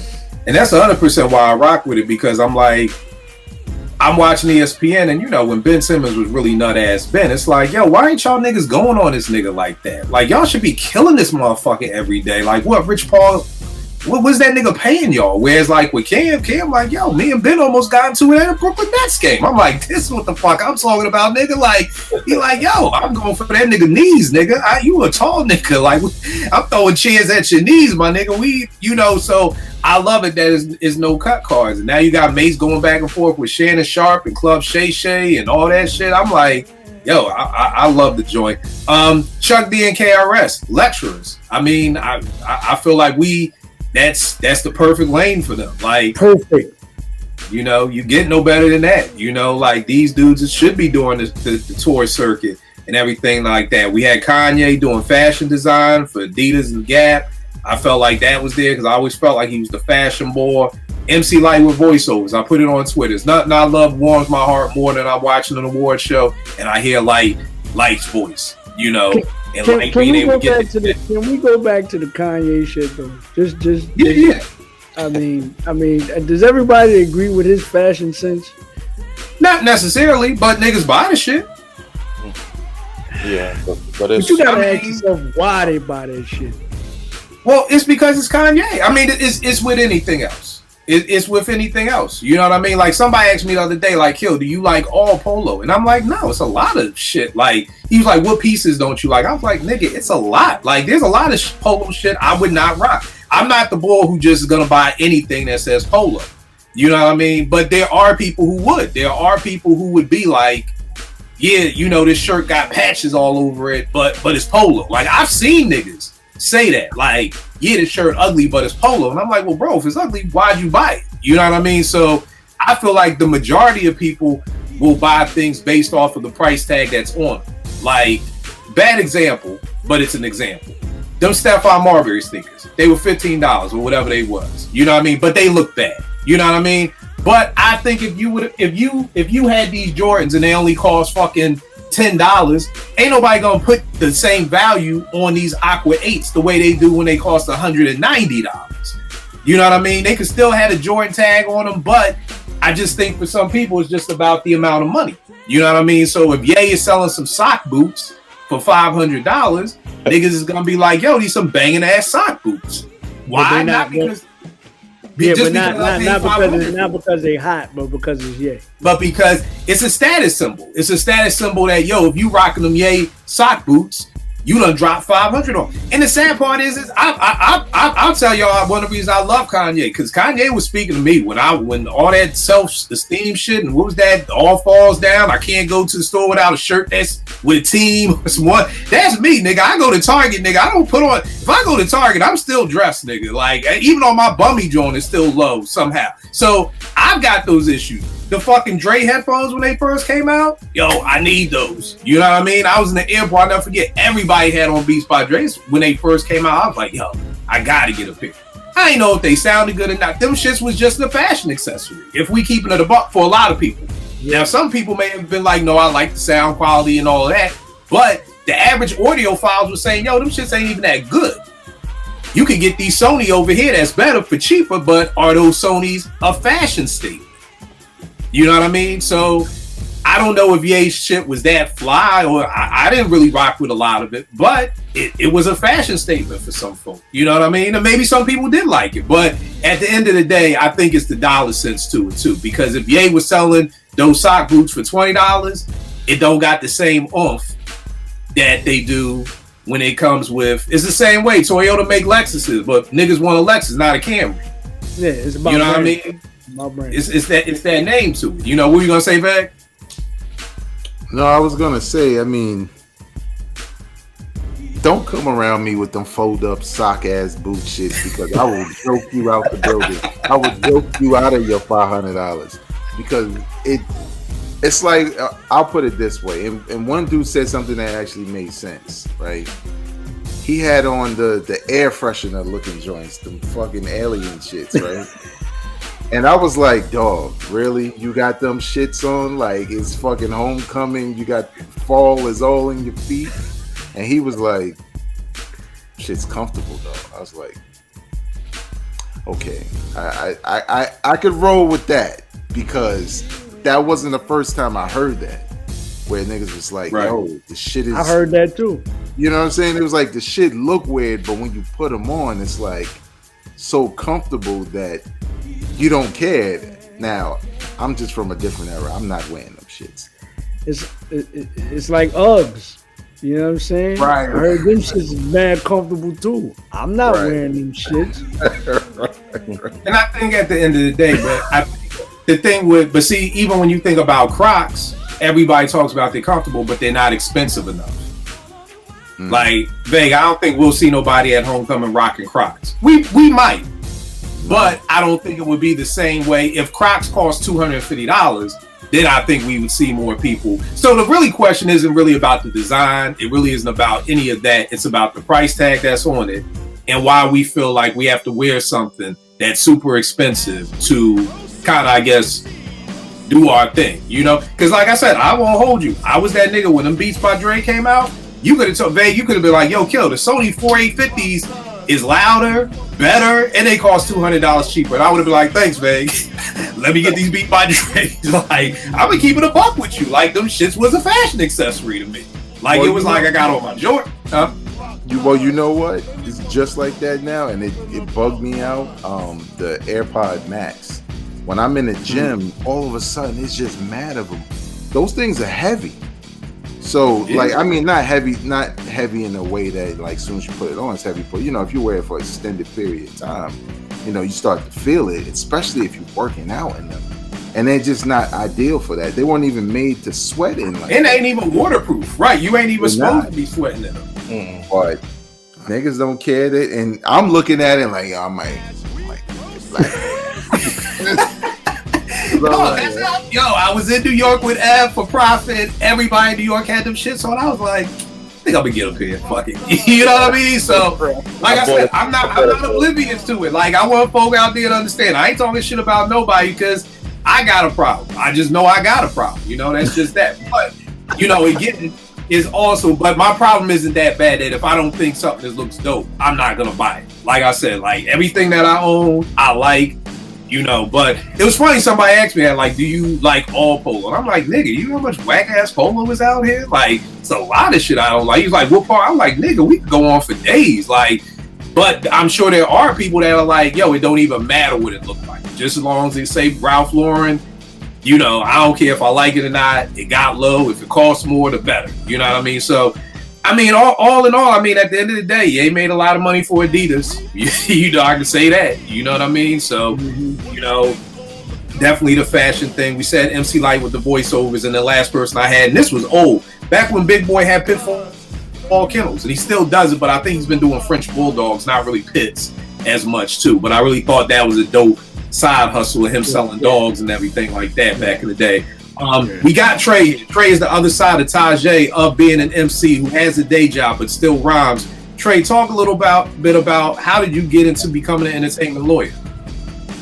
I think it was, you know, a bit of a natural evolution from being an artist. You know, understanding, you know, eventually understanding that it's not just about the artistry. Matter of fact, it's a small percentage of the business. It's the music business for a reason. Like, you have to understand that, you know, the business is, I mean, the entertainment industry is 95% business. And so, you know, me going to law school just really is really me tightening up my business acumen, you know what I mean? But, you know, from a legal perspective. And that came from, you know, going through some trials and tribulations, pitfalls, and things like that with, you know, my initial agreement. You know, there are certain things that I look at that agreement. I still have a copy of the agreement now, and I look at that and I'll be like, I would have never signed for it. Well, I would have looked at it more carefully. Not to say that I wouldn't have signed, you know, because of my eagerness to get a deal, but I would have looked at it more carefully because there's some signal words that I look at now and I advise my clients now. When you see in perpetuity, run. You know what I'm saying? Whereas all through now, for us slow people, what does in perpetuities mean? That means forever. Okay. Forever. As long as you are a recording artist, that means forever. And so now I tell my clients, if you see that word, immediately redact. Immediately. Or don't sign. You know what I'm saying? Whereas in my initial contract, it's all through that shit. For perpetuity, in perpetuity, in perpetuity, in perpetuity. You know what I'm saying?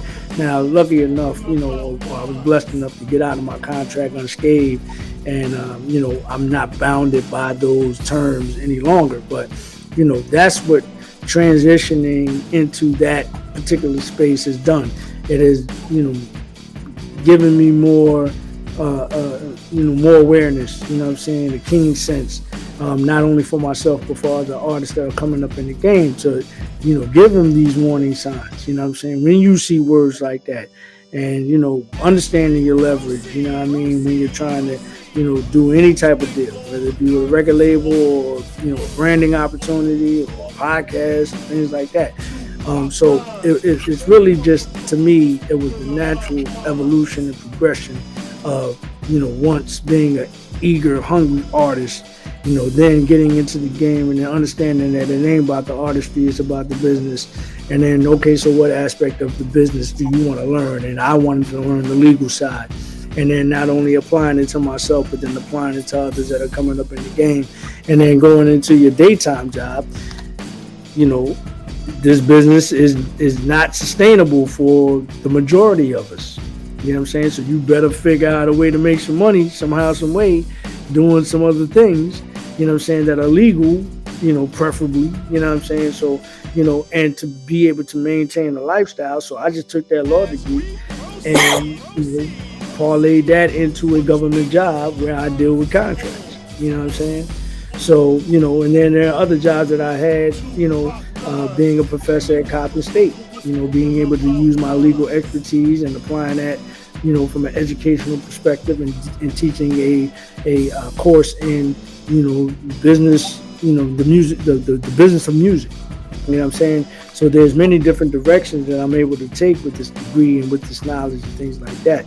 And that's all a part of the pivot, because there are going to be some other things coming down the pipeline that I'm going to have to pivot from where I'm at now. Like, you got to consider retirement. You got to consider, I want to go back to school for psychology.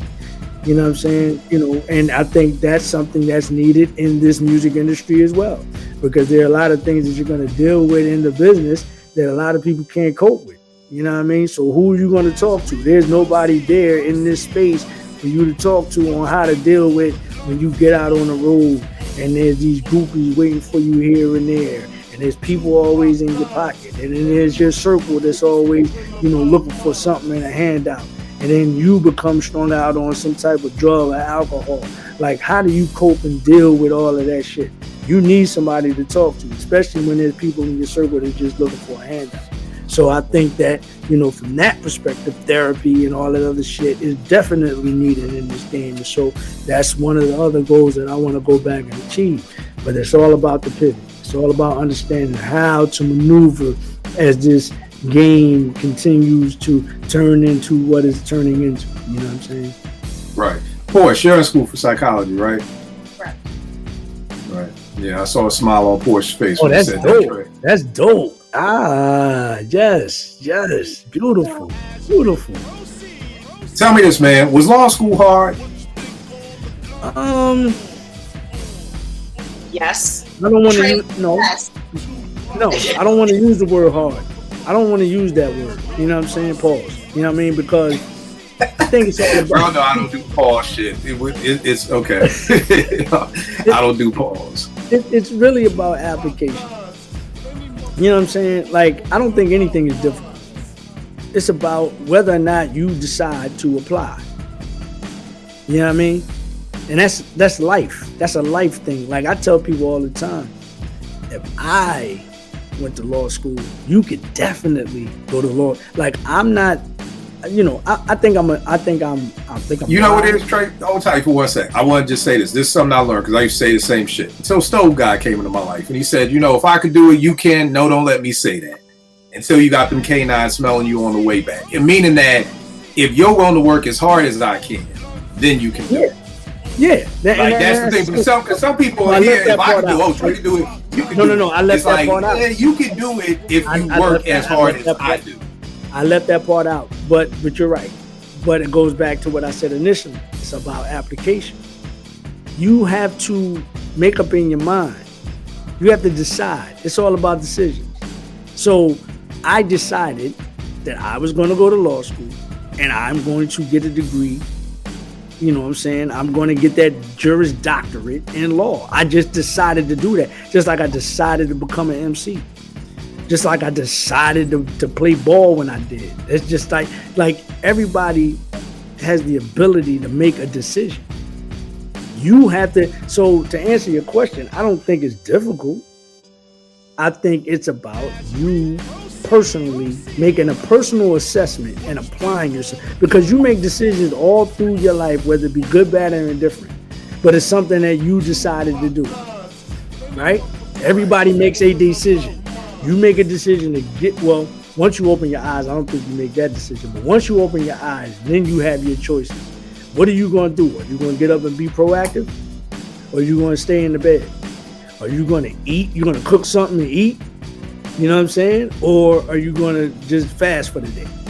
Are you going to get a drink of water? Or are you going to drink some alcohol? You know what I'm saying? Like, you make the decision. So with regards to law school, I just made the conscious decision to do that for myself. Not for anybody else, but for myself. But yeah. But it wasn't difficult. Like, the LSAT is the LSAT for a reason.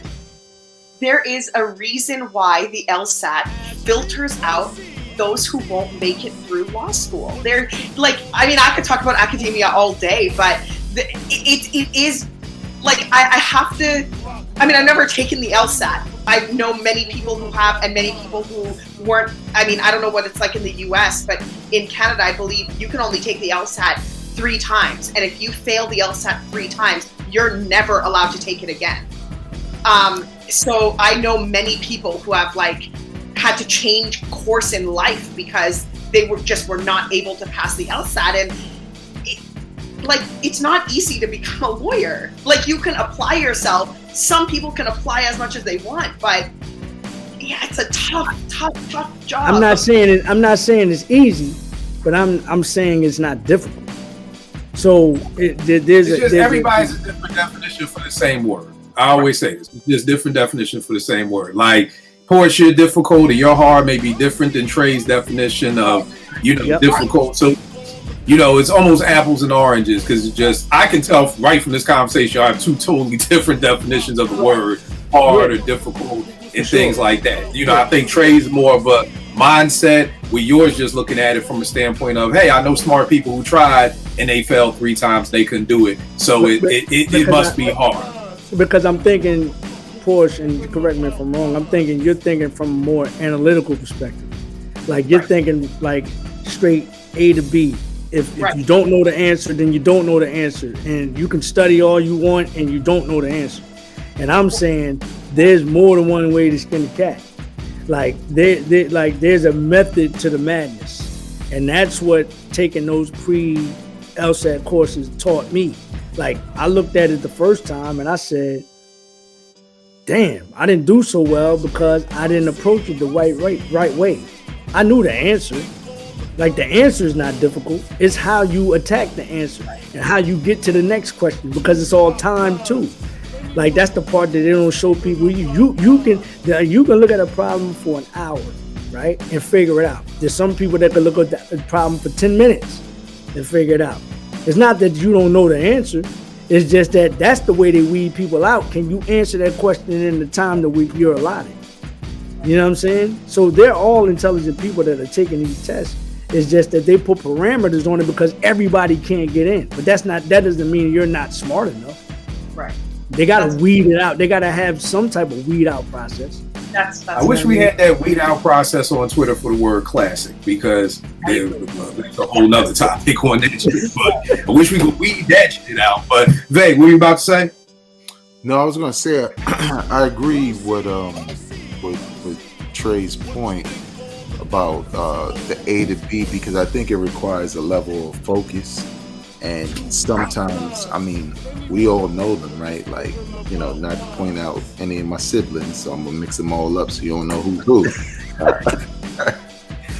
But, I have siblings who had way better grades than me, but in some ways, they lack a lot of focus and common sense that I have. right? So if I can concentrate on you obviously have to apply yourself, but if I could focus on what I need to do and my passion is behind it, then no answer is difficult. No question is difficult for me. You know what I'm saying? Because I'm that focused on it, as opposed to, like for me, like just taking the SAT. Okay, I know I got to get a good score, right? That's the wrong way for me to approach it, because I'm already off focus. Like I'm unfocused because I just don't want to fail, when I should be concentrating on the work, what I learned, how I know these tests work, and using all of that to kind of get the best out of myself in order to succeed. Then when you pass, you feel great because you applied yourself in such a way that, especially if it was like the first time ever, or like Trey, where he's making a pivot, it's gratifying to have something like that happen, man, because it means like, oh yeah, what I'm doing, it has purpose. So, you know what somebody told me before I even tried to apply, or when I thought about applying, blah, blah, blah, there's this thing where, if you get into Harvard Law, man, that'll put you where you get in even Howard Law, that'll put you in a space, da. What somebody told me is just go to a law school, just get in. Right. Because after that, the playing field is even. Right. You see what I'm saying? So it's not about the score that you got on your LSAT. It's not about the, where you went to school. Because everybody that has been able to achieve up to that point, you're in the game. Just get in the game. You know what I'm saying? And then after that, everything else will take care of itself. You see what I'm saying? And you make a great point, because even with me with the SAT, I just knew to get into Morgan, I needed 750. That's all I was shooting for. That was it. I didn't go in and then also I was going to these SAT classes on Saturday, not paying the fuck attention. So there are also other things that could. I went to sleep twice on the SAT. Yeah. I know people who failed the LSAT and they're like, no, I studied all night. And I'm like, nigga, really? Like, nah, I didn't. So, we also got this new word that was just invented last night called a lie that niggas like to do. So, it goes back to my thing, application. Right. Right. Just you know what I'm saying?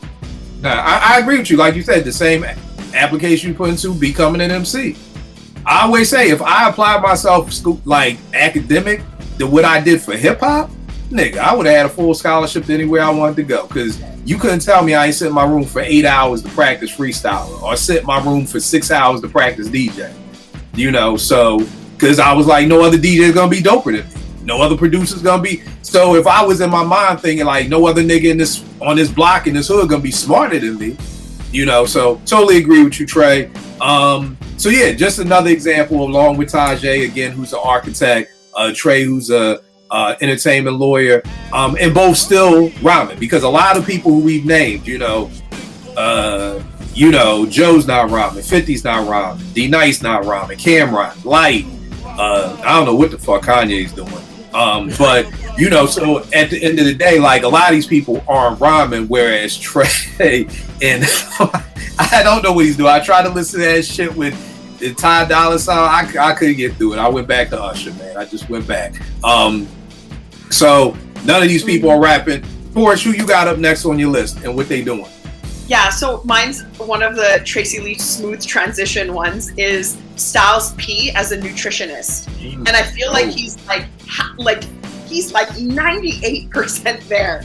And we all know, if you listen to or see any Styles P post, he's always talking about taking care of yourself, vitamins, juice, like healthy eating, healthy habits, that kind of thing. He really has this whole thing about weed, which is totally fine too, but he really does focus a lot on the health and wellness of yourself and taking care of yourself in that capacity. And I think Styles has really found a way to deliver this in a way that people kind of take to it.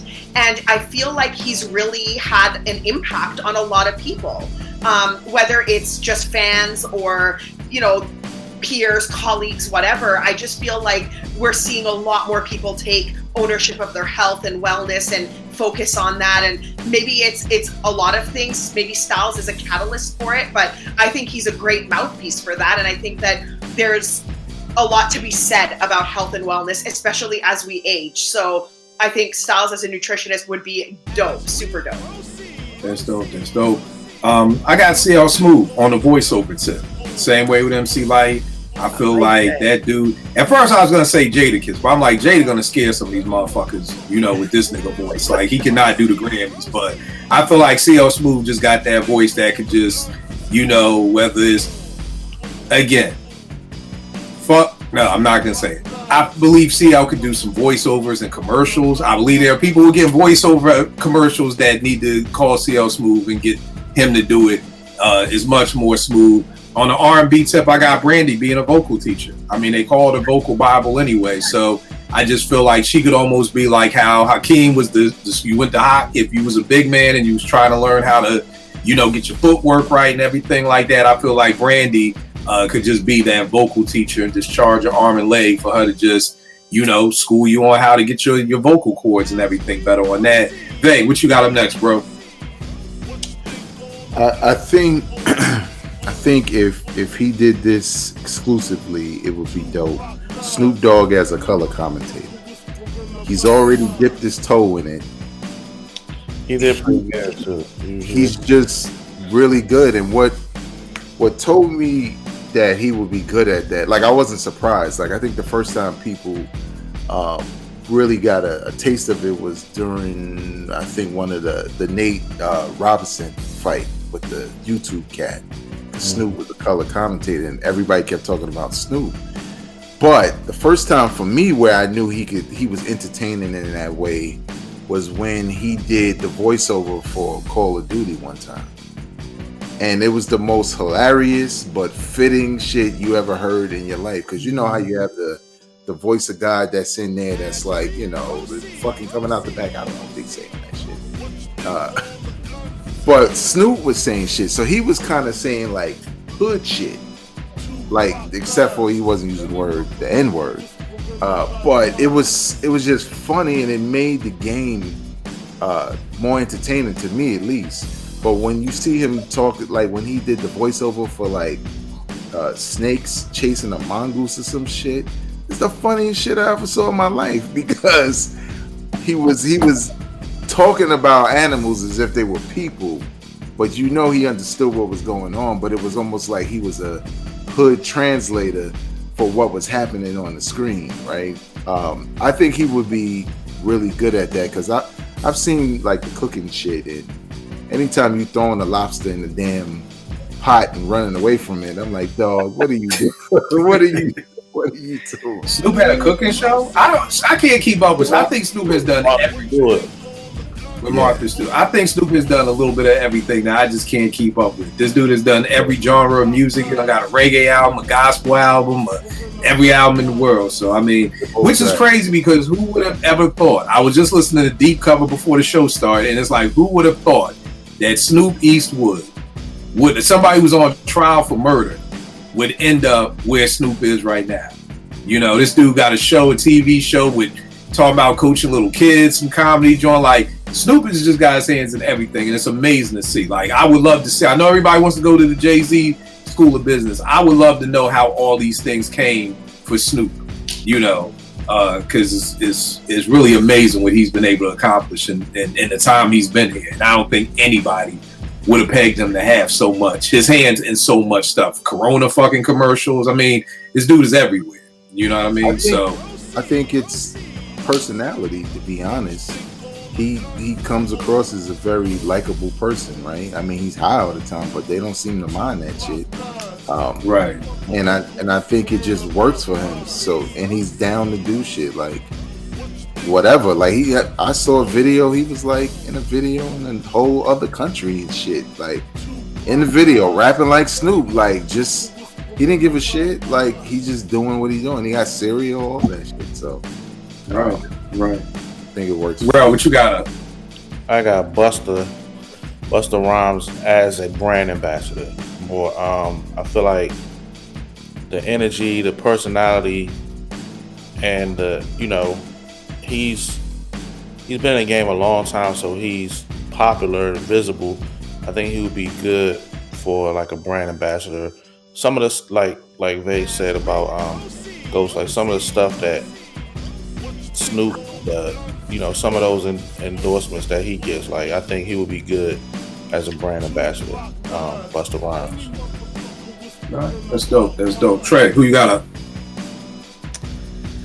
I don't know. I was sitting up here thinking about some shit. I'm gonna say Questlove is only a producer of documentaries. That's it. Not okay. Film, I'm not mad at that. Not music. I don't want that. Yeah, not music. Yeah, just document because based off of the joint that I saw a couple years ago, and just the way that he, like the way he. Well, see, I'm trying to be respectful, right? I'm trying to be respectful, but he's damn near.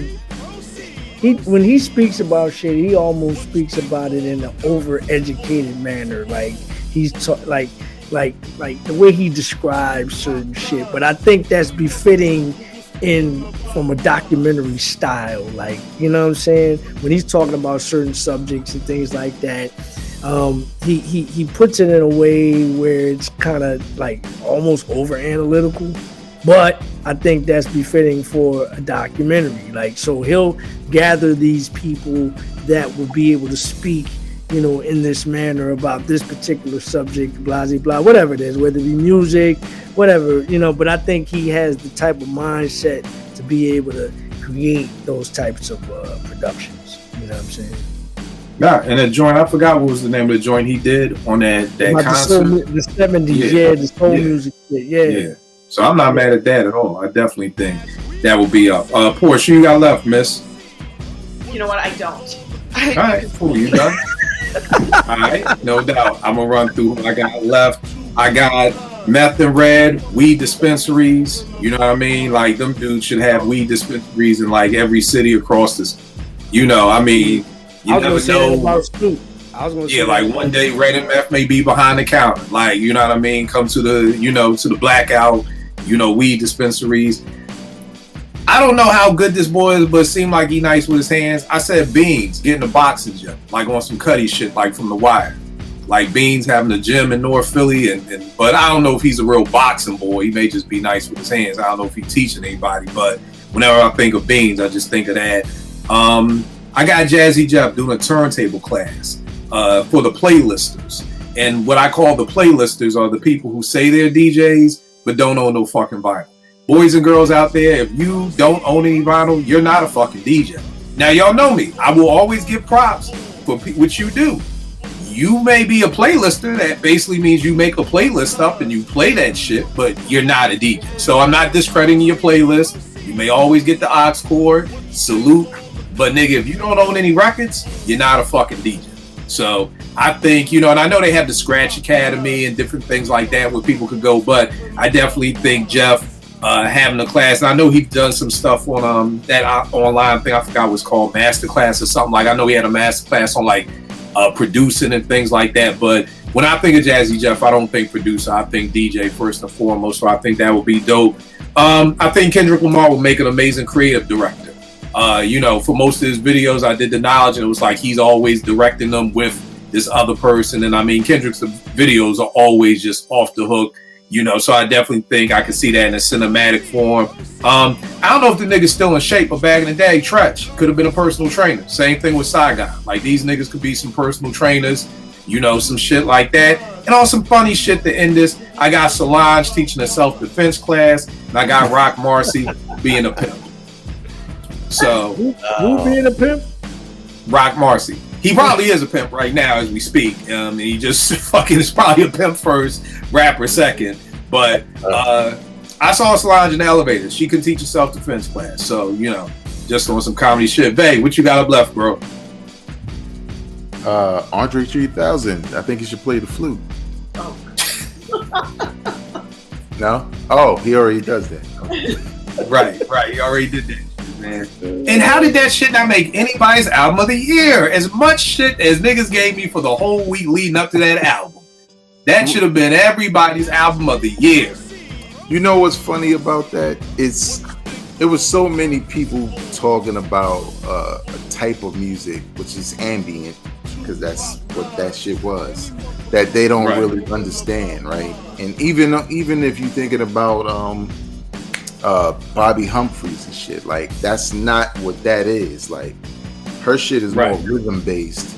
His shit is more like sound scoring and shit. Like, you know what I'm saying? Like it's more about the environment. Plus, he wasn't that good for not at all flute playing. And I've been in jazz radio for a while, so I heard a couple flutes before. But it, you know, but on a serious note, people like him who have an interest, but also like Scarface. Like, I would love if Scarface just decided to be a straight up musician. I mean, shit, Everlast and everybody, Beastie Boys, they pivot to another genre of music because they had those talents. Everybody was so shocked on Tiny Desk. Some of us already knew he played so many instruments, and his show was dope. It was almost like, I mean, he's going on tour with that shit now, but I almost felt like, well, shit, I want to hear that now. Like, you know, like I could bump your old shit. I kind of want to hear that. I think it would be great if him and artists like him, you know, use those talents that we don't get to see. You know, to just start a new career. Who knows? It might be bigger than their original career. Do you think black folk would go for it? Because the people you named are white, so they get to do whatever the fuck they want. The Beasties could say, "Oh, I'm not doing hip hop. I'm gonna play the live instruments." Everlast, "Oh, I'm not doing fucking jump around no more. I'm gonna go over here and do this shit." You know, a lot of times black folk, we don't get that. We don't get that space. I hate to say it, but we don't even matter, because sometimes when you go to these hip hop shows, we ain't there. And I'm talking about Rakim. We not even in the crowd. And that's a damn shame. Right. I blame a lot of this shit on us, the consumer, the public. That's a goddamn shame, man. Right. It's like we never fucking step outside of what the fuck is comfortable, like, or what is, you know, what we've been accustomed to. Like, this shit is, it's almost like we in bondage in our fucking brains, yo. This shit is crazy. I hate it. And you know what it is too, Trey? A lot of times I say this every day. When we came up, hip hop was just the cool thing to do. So everybody did it. And my assumption was 93, 94 at Morgan, everybody's a hip hop head. Everybody on this campus, even the shorties would know Come Clean. Like, as gutter as that song was, shorties would be like, "Yo, kid, what's that song with the water drops and blah, blah, blah, blah, blah."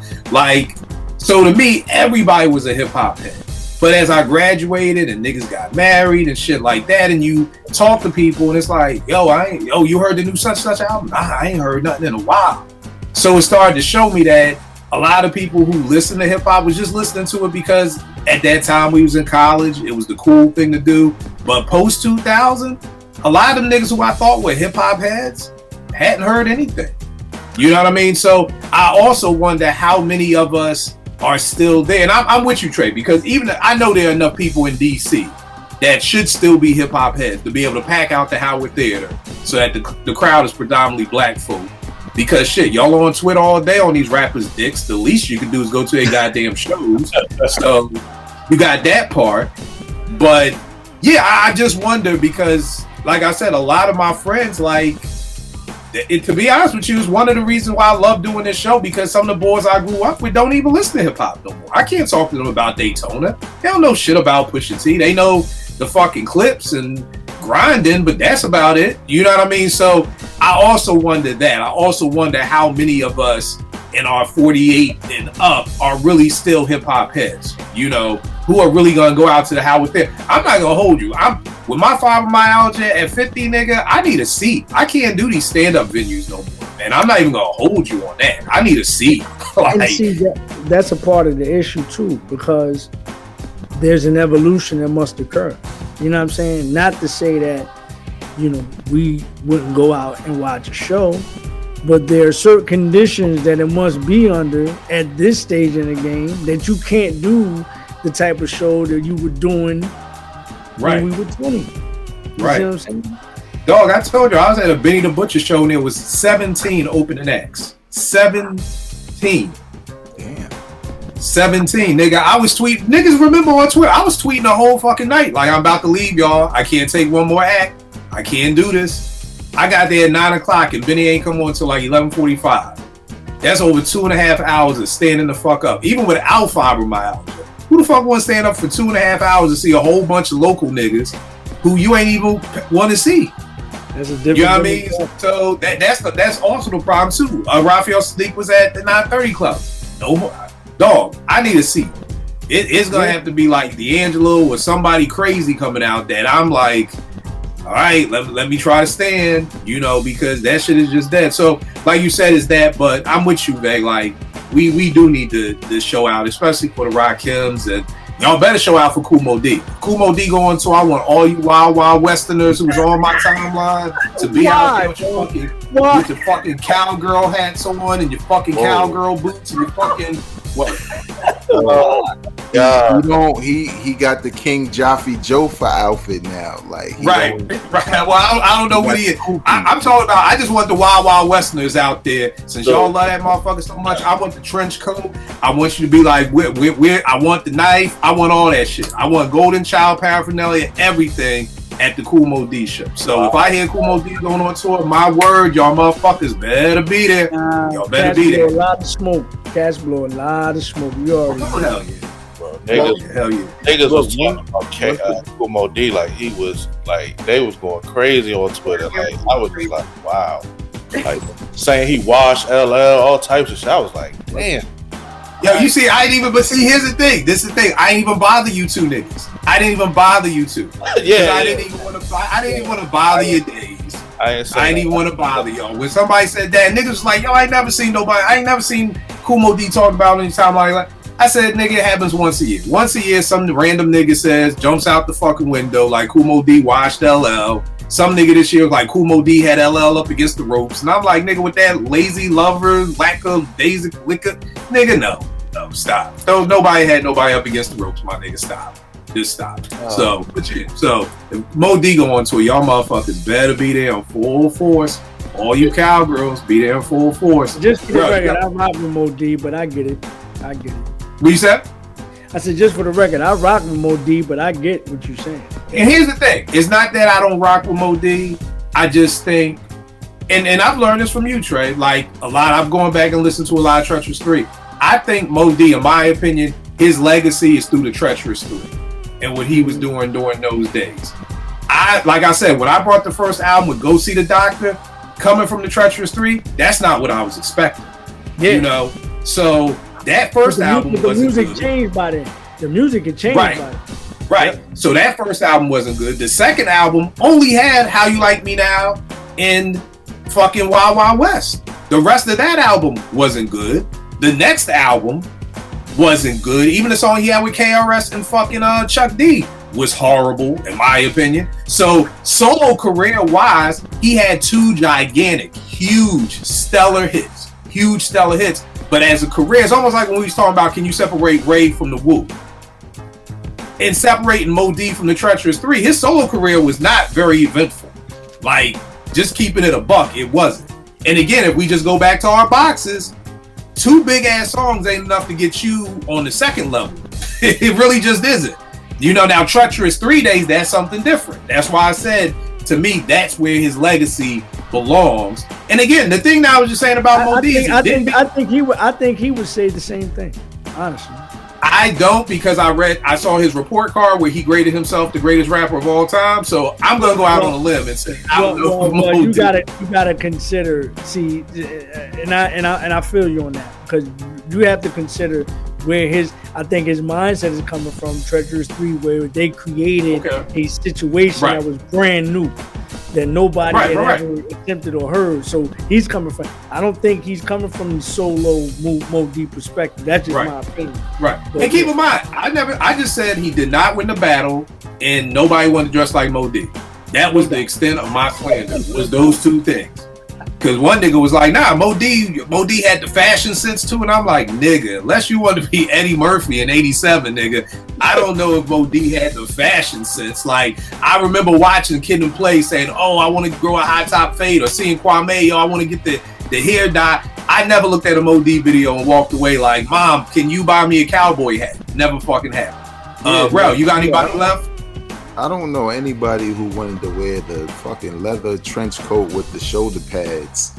Only Orange Juice Jones and somebody Pops. That's what I said. You know what, Meg? I said the only people who like Kool Moe Dee's fashion was somebody's father in 1987. That's who liked Kool Moe Dee's fashion. Somebody's father or somebody's uncle. That's who. But nobody 12 and 13 and 14 was like, yo, I got to get that leather trench coat. And again, I don't know how this was, Trey. You may remember, Rel, you too, in Philly. At that time, in 87, I'm in 7th grade. And the thing was is that the girls had the long trench coats. And they had the Eddie Murphy black, that little leather hat. And the guys had the black leather baseball hats. And the guys had like the leather bombers. Like that was like the differentiation in Philly. So it was like if you was a guy, you had the leather hat, baseball hat, and the bomber, and the girl had the trench coat and the I don't even know, what do you call that Eddie Murphy hat from Golden Child? Like a kufi or something. Yeah, like the leather, right? Then the girls wore the leather kufis. So that wasn't the thing. So you know what I mean. But neither here nor there. I apologize. Mo D, love you to death. Rel, but you didn't beat LL. We can stop that. Rel, what you got left? I mean, he did. I mean, he did beat LL. Like, again, this is not slander. I love Mike Tyson to death, but nigga, you lost to Buster Douglas. I'm sorry, you did. That's not slander. It's a fucking fact. It's a fact. It's a fact. It's just funny how you said it. That shit was funny. Gotta chill with Mike Tyson slander, all right? Yeah, no slander. I love Mike. That's my guy. I love him. He did get beat by Buster, but I mean, you know. We got the air incident with Evander. So again, everybody, we just have to tell the story, and I think that's what this generation likes to get away from. And it's cool. I get it because you don't want to see your hero in a bad light. I totally understand.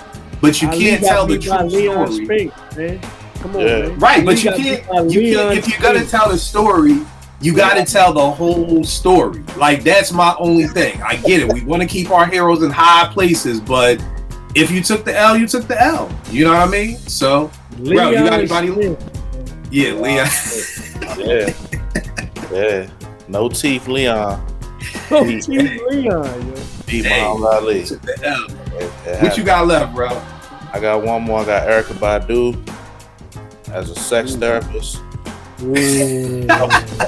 Self-explanatory. She ain't gonna be teaching that pulling out.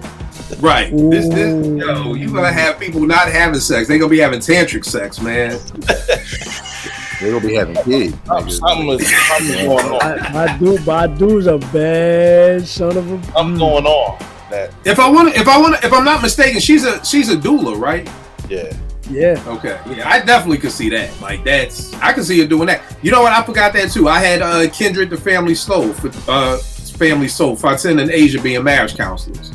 Just because I know a lot of married people gravitate towards their music and everything like that. So I thought that would be dope. But Badu being a sex therapist, you getting dangerous, nigga. you getting dangerous, man. I don't know what'll come out of some of her sessions, man. Listen. Children, nigga. Children. That's what's coming out of them sessions. Children. Population control. Yeah, population control. Trey, you got anybody else left? Nah, not really. I was toying with a couple ideas, like Jay-Z as a psychologist, because I think he got a lot of niggas brainwashed on a whole lot of shit, but he's very crafty and smart with his shit. You know what I'm saying? Like, he could definitely sit a couple people down and pick their brains and tell them some wild shit and they believe it. You know what I mean? But he's just smart like that. You know what I'm saying? So, yeah, I can see that. All right. Trey, again, just touching on one more thing. What advice, how would you kind of help rappers pivot? Because I think, number one, we talked about this with Tajay, it's a stigma on rappers having day jobs. You know what I mean? KRS Run said a long time ago, don't quit your day job. You know what I mean? It's always, but I feel like that's the thing. I mean, I always think about when in Spaceship, when Consequence says, you know, I said somebody say you look just like the kid we seen in the Busta Rhymes video the other night. Like, so it's just this stigma of that. So number one, because I think also too the stigma is getting a day job, doing something, and this is no disrespect to anybody, doing blue collar work. You know what I mean? So I think that would hurt your ego if you were this rapper who was on Arsenio and all these places, and now somebody sees you being a construction worker. Again, no knock, construction workers, great work, great pay too that people don't know about, but doing blue collar work. So how would you tell a rapper to pivot and be able to pivot in a way to possibly be able to get a well-paying job? Because I don't think anybody's going to watch this episode and be like, oh, Trey Lee's a lawyer, Tajay's an architect. Like, it may look different if you were a bus driver and Tajay was an Uber driver. You know what I mean? Then it's like, well, how y'all rappers and this and that? So how would you help somebody pivot, but then not only pivot, kind of like what I have to do with my parents. It's like, I don't want to get you a job. I want to get you a career. So how would you have them pivot? Well, the first thing that I would say to you or them is you have to check your ego. That is if you don't check your ego, then there's no use. Motherfucker, you might as well just stay right where the fuck you at and keep trying to knock this wall down and all this other shit that you think that you're gonna, you know, you have to check your ego. That's for some people that's easier said than done, right? Then you know, once you check your ego, you have to assess your life and your lifestyle and the people that mean, you know, not only for yourself, but the people that mean most to you and who are dependent on you. You know what I'm saying? And ask yourself the tough and hard questions. Like, if I continue this, where does that leave my nucleus? Where does that leave me and leave my nucleus? Where does that leave my dominion? You know what I'm saying? Am I doing this shit based on my ego? Am I going at this shit, just continuing to go at this shit and trying to knock down this wall and go down this path that, you know, has made a different turn and I haven't adjusted to it. So it's a lot of self-assessment. It's a lot of self-awareness. It's a lot of, you know, just you know, constant, you know, just reevaluating things. And then based on that, what are your interests? What do you like other than, or what do you love other than, you know, the music or being an MC or being a DJ or being a producer? You know what I'm saying? Do you have any other interests? And that's another hard self-assessment, like, because all your life, at least I'm speaking for myself, all my life, that's all I thought about was being the best MC in the world. But then there comes a time, I mean, I had other passions like sports, you know, and you look at that.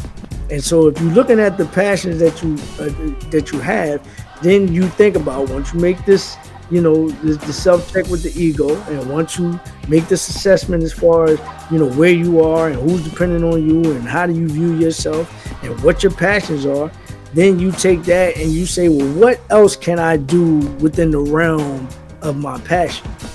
Because it's not just one thing. It's not just being an MC.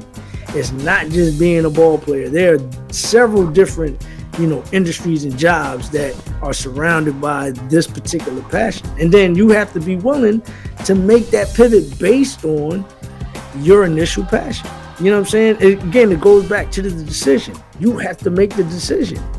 You know what I'm saying? Am I going to continue to knock on this door that will not open, that will not go the way that I intended for it to go? Do you continue to do that until the day you die, right? Or do you figure out, okay, well, damn, maybe I can't get in this way, or maybe I can't achieve this particular thing within the realm of this passion, but there are other things that I have an interest in surrounded by the passion I initially had, and pursue that. Make the decision to pursue that. And that would be my advice to anybody that's in this game or anybody that has to make a pivot. You know, you always start with whatever your passion is and the things that are surrounded by your passion, right? Or you may discover that you have another passion somewhere else that you didn't even allow to seep in. And, you know what I'm saying, for you to even put on the table to even, you know, exercise those options. You know what I'm saying? You have to be open-minded in this shit, man. Otherwise, you'll be so consumed with the one thing that you fucking just figured you gotta do that or nothing. You see, I used to say that dumb shit too. You know what I'm saying? Like, you know, it's this or nothing. That's bullshit. If you're blessed enough to live long enough, you know what I'm saying? Then you'll discover, hey, nigga, I better do something else. You know what I mean? If I want to survive, for the mere fact that I just want to survive, right? But we're gonna go beyond that. It ain't just about survival. It's about living. There's a difference between surviving and living. You understand? Right. We want to live. So you have to discover other things. You have to make a conscious decision to discover other things that you're, you know, equally as passionate about, and other options in different areas that if it doesn't, you know what I'm saying, go the way that you want it to go in this particular area, then you got to find some other shit to do. You know what I'm saying? And continue to live your life in that, man.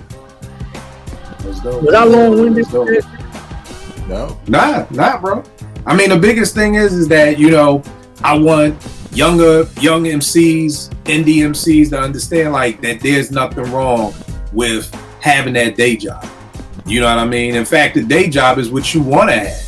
You know what I mean? You want to have somewhere. Now, again, there may be, and this could go into a deeper conversation about if you hate your day job. Well, I think it goes back to everything Trey kind of alluded to, is that then what's next?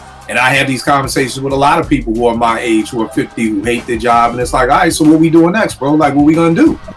Are you going to sit here for the next 20 years and hate this shit? Or, you know, so again, I think what you're saying isn't just really just about rappers who need to make a pivot. It's about people in life who need to make a pivot, who are waking up and saying, and I know I have friends who are like, I don't like my life. I don't like where I am right now at 15. I'm like, okay, so let's change it. Change it. You know what I mean? What if you're not going to change it? Then I'm not going to hold you, because it's a gift and a curse. I have a lot of good people in my circle, but it comes with a lot of problems. If you're not going to change it, shut the fuck up. Like, leave me be. Like, go complain to your wife and shut the fuck up if you're not going to change. Come to me when you're ready to change. My friends know. Don't even bother me until you're ready to change. If you still talk to yourself, talk to the chair, talk to God, don't come to me until you're ready to make that move and move forward. So, it wasn't long-winded at all, because there's a lot of people who are struggling. And I tell people, like I said, Trey, I would tell people all the time, oh, man, you want a podcast? You can have a podcast too. If I could do it, you could. And it's like, but are you willing to work as hard as I am? Are you willing to stay up till 3 a.m. editing? Are you willing to get on Twitter and be on there all day to promote the podcast? That's the thing. People want stuff. I have all my kids. They're like, oh, I want to be YouTubers. That shit is not easy, boys and girls. Like, it looks easy. You just don't want it. Here's the problem. Y'all don't want a job. So you just looking at the quickest thing that could get you some money. And that's from kids I know who are 15 up to, again, people I know who are 49. You know, who are just, but again, at the end of the day, I tell people every day, choose your heart. Life is fucking hard. There is no easy way. I wasted years of my life looking for what's the easiest way.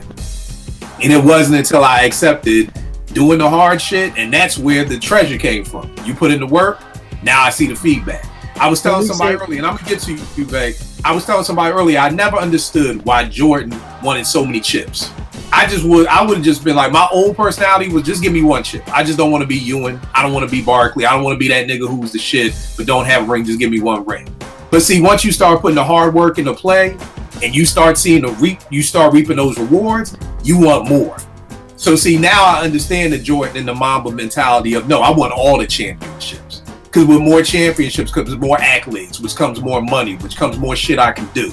So back in the day, you told me some hard work. Oh, no, I don't want to do that job. I don't want that promotion. That's too much work. Now, nigga, give it to me. I don't give a fuck. I don't know how to do it. I'll figure this shit out. Well, two things. Before you go vague, two things. Can we agree that it's as hard as you perceive it to be? And if you love it, is it really hard? Right. Well, here's the thing. I will say this. you can love something and it's hard because it is hard running this podcast and trying to tour and fucking make beats and do all this shit. But is it hard though? But I wouldn't say it's, again, different definition for different words. I wouldn't say it's hard. It's time consuming. It's enough to sometimes make you want to give up because you're not seeing what you want, the rewards of it back. But I think then it comes back to, I would sit here and chop it up. I would. Shit, I've been doing this for 10 years and it don't make me no fucking money. So, yeah, I was about to say if I wasn't making no money, but I mean, I make other money from doing other shit, but not from this. But the point is, I just enjoy it. Yeah. So, that's the end of the day. So it's you're right, Trey, it's not hard. You know what I mean? Passion. And that's what I'm saying. If you find your passion, then everything else, and find anything around your passion, then you can make the pivot. That's my whole point. But I'm sorry. Go ahead, Vig. I'm sorry. No, I was gonna say, man. First, I mean, between Trey Lee and Tajay, man, I definitely giving people some good things to think about, whether you rap or not, because it just relates to life and decisions, like you said. I had a similar situation, a similar crossroads for myself. When I was younger, a lot of the time, I wanted to know about the music industry. Yeah, I like the music and all that shit. But when I would watch interviews or read interviews in the source, a lot of the things that stuck with me was the insight, the behind the scenes, the record deals, and the situations that don't usually pop up in the lyrics and shit. So when I got to Morgan, I kind of knew a little bit, and I knew a couple of people who had been signed to Def Jam and never came out and all that shit. So I had a different sense of self-awareness. But me going to school was like I was going to be the second person in my family to graduate. So and for those who don't know, Ill Will is my cousin. When he was killed, I kind of straightened my focus, because before I was just like any other hood nigga. You want to go in the store still? I was with it, right? But that really affected me. So my mindset when I was in college was graduate, be the second person in your family to get that degree. But I could rap, and my friends wanted me in the worst way to be on, and they wanted it even more because they knew I knew Nas. And it was conflicting for me because I had this life mission that was tied to all these different things, some serious things. And when the moment came and Nas was with it, I had to decide, college, because I'm right on the cusp of getting my degree, or do I just drop everything and go with him and put my future, my life, my career in his hands, so to speak, and do that. But with everything I knew about the industry, I didn't feel comfortable. You know what I'm saying? Because I'm like, well, what's the, shit, I didn't see nice niggas get jerked. I think I'm nice, but that don't mean shit. So I had to make a decision, and I made even to this day, I feel like I made the best decision I could have made because I got everything I thought I was gonna get as being a full-time rapper.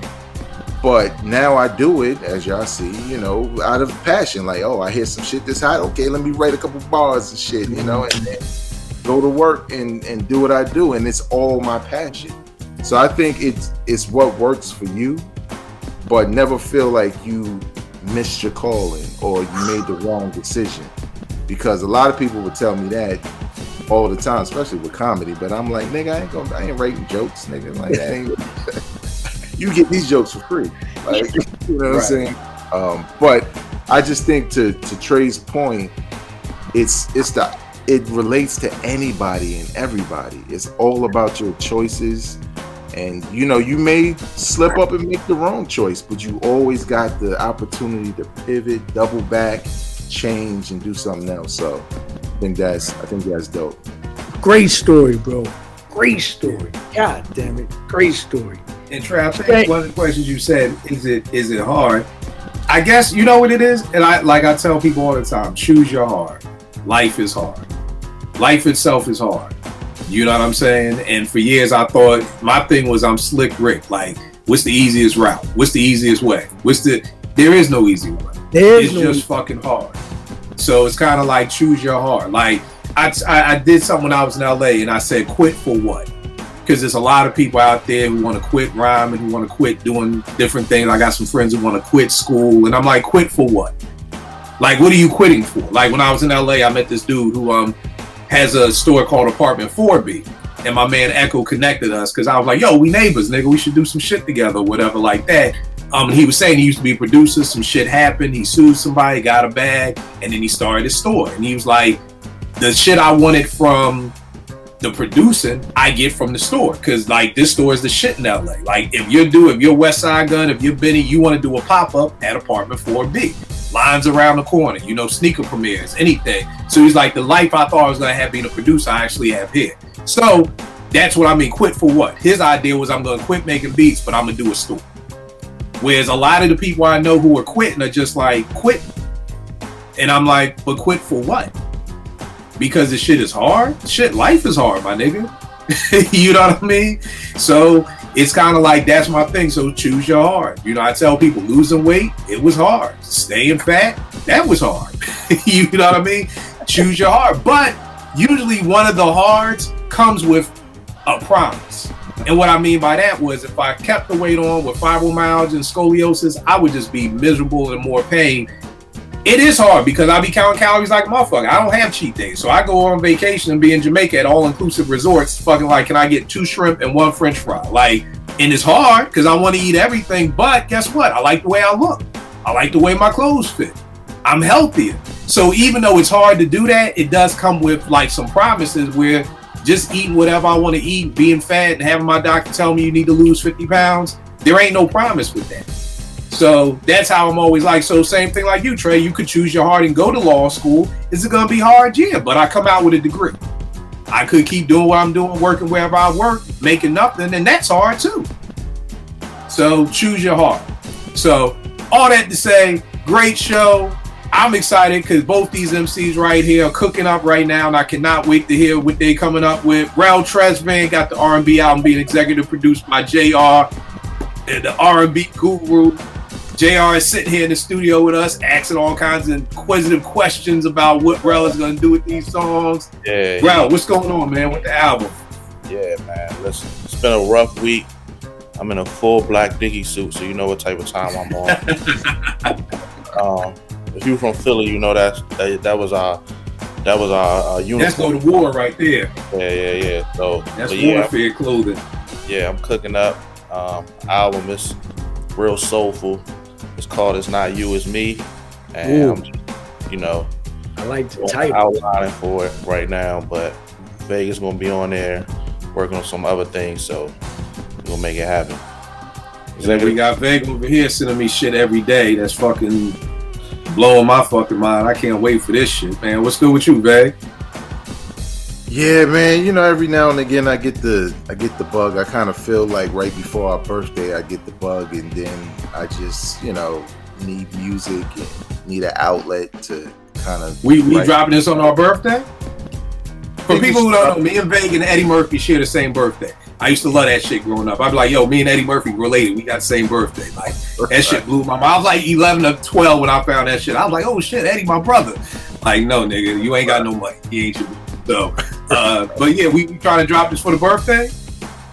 I think so. I think, all right. Like the 12-inch joint that we talked about. Right. Drop 2 joints. And for those who watch this podcast on a frequent basis, one of the songs is called Hoodie Vegas, and it's exactly what it sounds like. So, if you all remember when it was Hoodie Mellow was nasty in them summer leagues, man. Hoodie Mellow couldn't be stopped, bro. So people forget about Hoodie Mellow days, man. Not Mellow and the Knicks. I'm talking them fucking summer workouts when Mellow was hooping in a hoodie.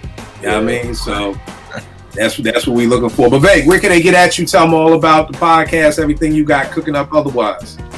All right, you can follow me on social media at Vegas World INC. You can check out my podcast. It's a weekly news podcast called Hip Hop Now Podcast, where I talk about the news. I review some albums sometimes, and I kind of give my perspective on the headlines.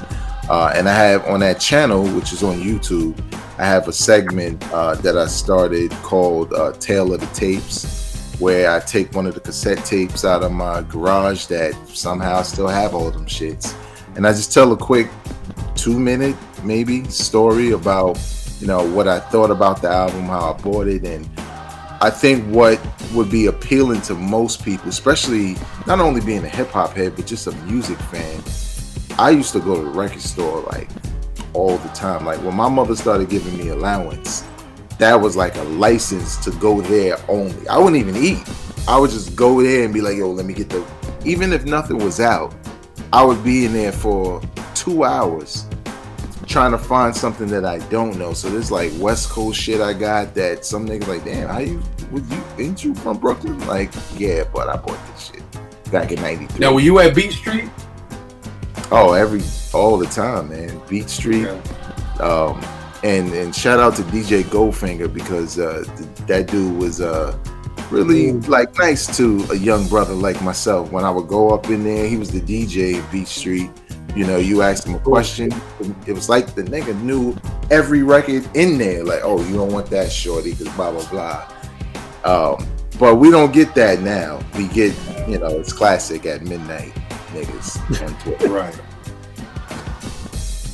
All right, no doubt. Trey, what's going on, man? The album, where can they get at it? Where can they get at you? All right, so we got, you know, different, who's strictly on the website, TracyLeeMusic.com, TracyLee music.com. But I like to make a world premiere announcement. World premiere. So look, right, with this different album, we're going to take 6 songs. I just got off the phone with Jez. We're going to take 6 songs and we're going to release an acapella for selected producers and DJs to do what they need to do. So, Kill. All right. Yes, sir. We're going to get a 6-song EP to rock it. However you want to rock it. You know what I'm saying? Like, whatever production you got, boom. It's similar to what we did with Sheesh. You know what I'm saying? First time, right. But we going and you know, we'll talk and you can sell it and we'll split the profits. And for any other producer and DJ that want to rock with it, we'll split the profits. If you want to sell it on your site, it just can't go to streaming. That's the only condition. You know what I'm saying? But, you know, you take the 6 songs that we decide to acapella out and y'all produce the joint and we put it out there. You know what I'm saying? And that's going to go to a wide range of producers. You know what I'm saying? Like, I'm going to hit up Diamond D. That's one of my guys. You know what I mean? I'm going to hit up Kid Capri. I'm going to hit up Kill. I'm going to hit up all the producers that were involved in the original, you know what I'm saying, album. And just, you know, if you're with it, of course. But, you know what I'm saying? We're going to give it to selected producers and DJs to do what they need to do. And if it sound right, let's put it out there. You know what I'm saying? All right. Did you get the website? About that idea? I think it's dope. Same thing you did with the Sheesh joint that we did. Mm-hmm. Yeah, get it out to a bigger audience. Did you say where they can cop all the music? Yeah, you can go to TracyLeeMusic.com. That's TracyLee music.com. Strictly for the, not just for that album, but for the entire catalog. And then stay tuned in the midst of that I'll be doing a bunch of one-offs throughout the spring and the summer. You know what I'm saying? We just gonna do, and we're gonna get back to the essence. Just straight boom bap beats. That's it. And I'm just rhyming. You know what I mean? It may be a hook, may not be a hook. You're just gonna get barred to death for the entire summer of 2024. That's it. That's what's up. Please shout out Wifey with the Hip Hop Don't Stop. Absolutely. Go to NelsonPublishingBooks.com. That's am I in a condition to spell all that shit? Listen, Nelson, NELSON, Publishing, PUBLISHING, books with an S, BOOKS.com. Go cop all her series, her catalog, all of that. Shout out to Lori Lee. Here's the crazy thing, bro. This is how hip hop I am. I can't hear anybody spell books and not think Scuba Das Effects because it was the book spelled backwards. Like, I can't even, you spell books, I'm like, Scoob. Like, we talking Das Effects now. Like, can't even do it. Porsche, It's good to have you back. Yeah, it's so good to be back. I've had a week from hell as well. I feel for Rel. It's been, honestly, I feel like Satan on steroids had my week planned. So I am so glad to be here. It's so good to see you guys. I'm shocked out of my mind Tajay was here. I didn't even know. Kill, you didn't tell us. Like I didn't know for sure. So yeah, I was like, okay, this is today is a good day. So thank you, Ice Cube. Like, I don't know. It's just been a good day. And I'm very happy to be here. So yeah, all good. And it's good to see you, Porsche. It's good to see you. It's good to see you. All my favorites, all of this talent. Like, I absolutely love hearing what you guys are up to because I'm just a fan. I'm like, I always tell Kill, like, I'm talentless. Don't do it. You are not talentless. Well, don't do it. Anyway, you don't rap. That's what it is. You don't rap. That's what it is. You don't rap. I love to hear what you guys are doing, and I love that you guys are all busy, like, cooking up some stuff, and Trey's always got something on the go and some new concept, and it's all exciting. And Kill keeps and here's the thing. Sis. If anybody follows Porsche on IG, her spreads of her cooking is crazy. So really? You definitely are talented. So again, you just don't rap. Right, that's all it is. You just don't rap. So you're cooking one way, we're cooking another way. All I can make is chicken cheesesteak. So at the end of the day, you are talent. You have talent. Nice flowers behind you, by the way. I'll ask you about those later. You already know what it is with me. Kill 889 Twitter, IG. I'll check y'all next week, y'all.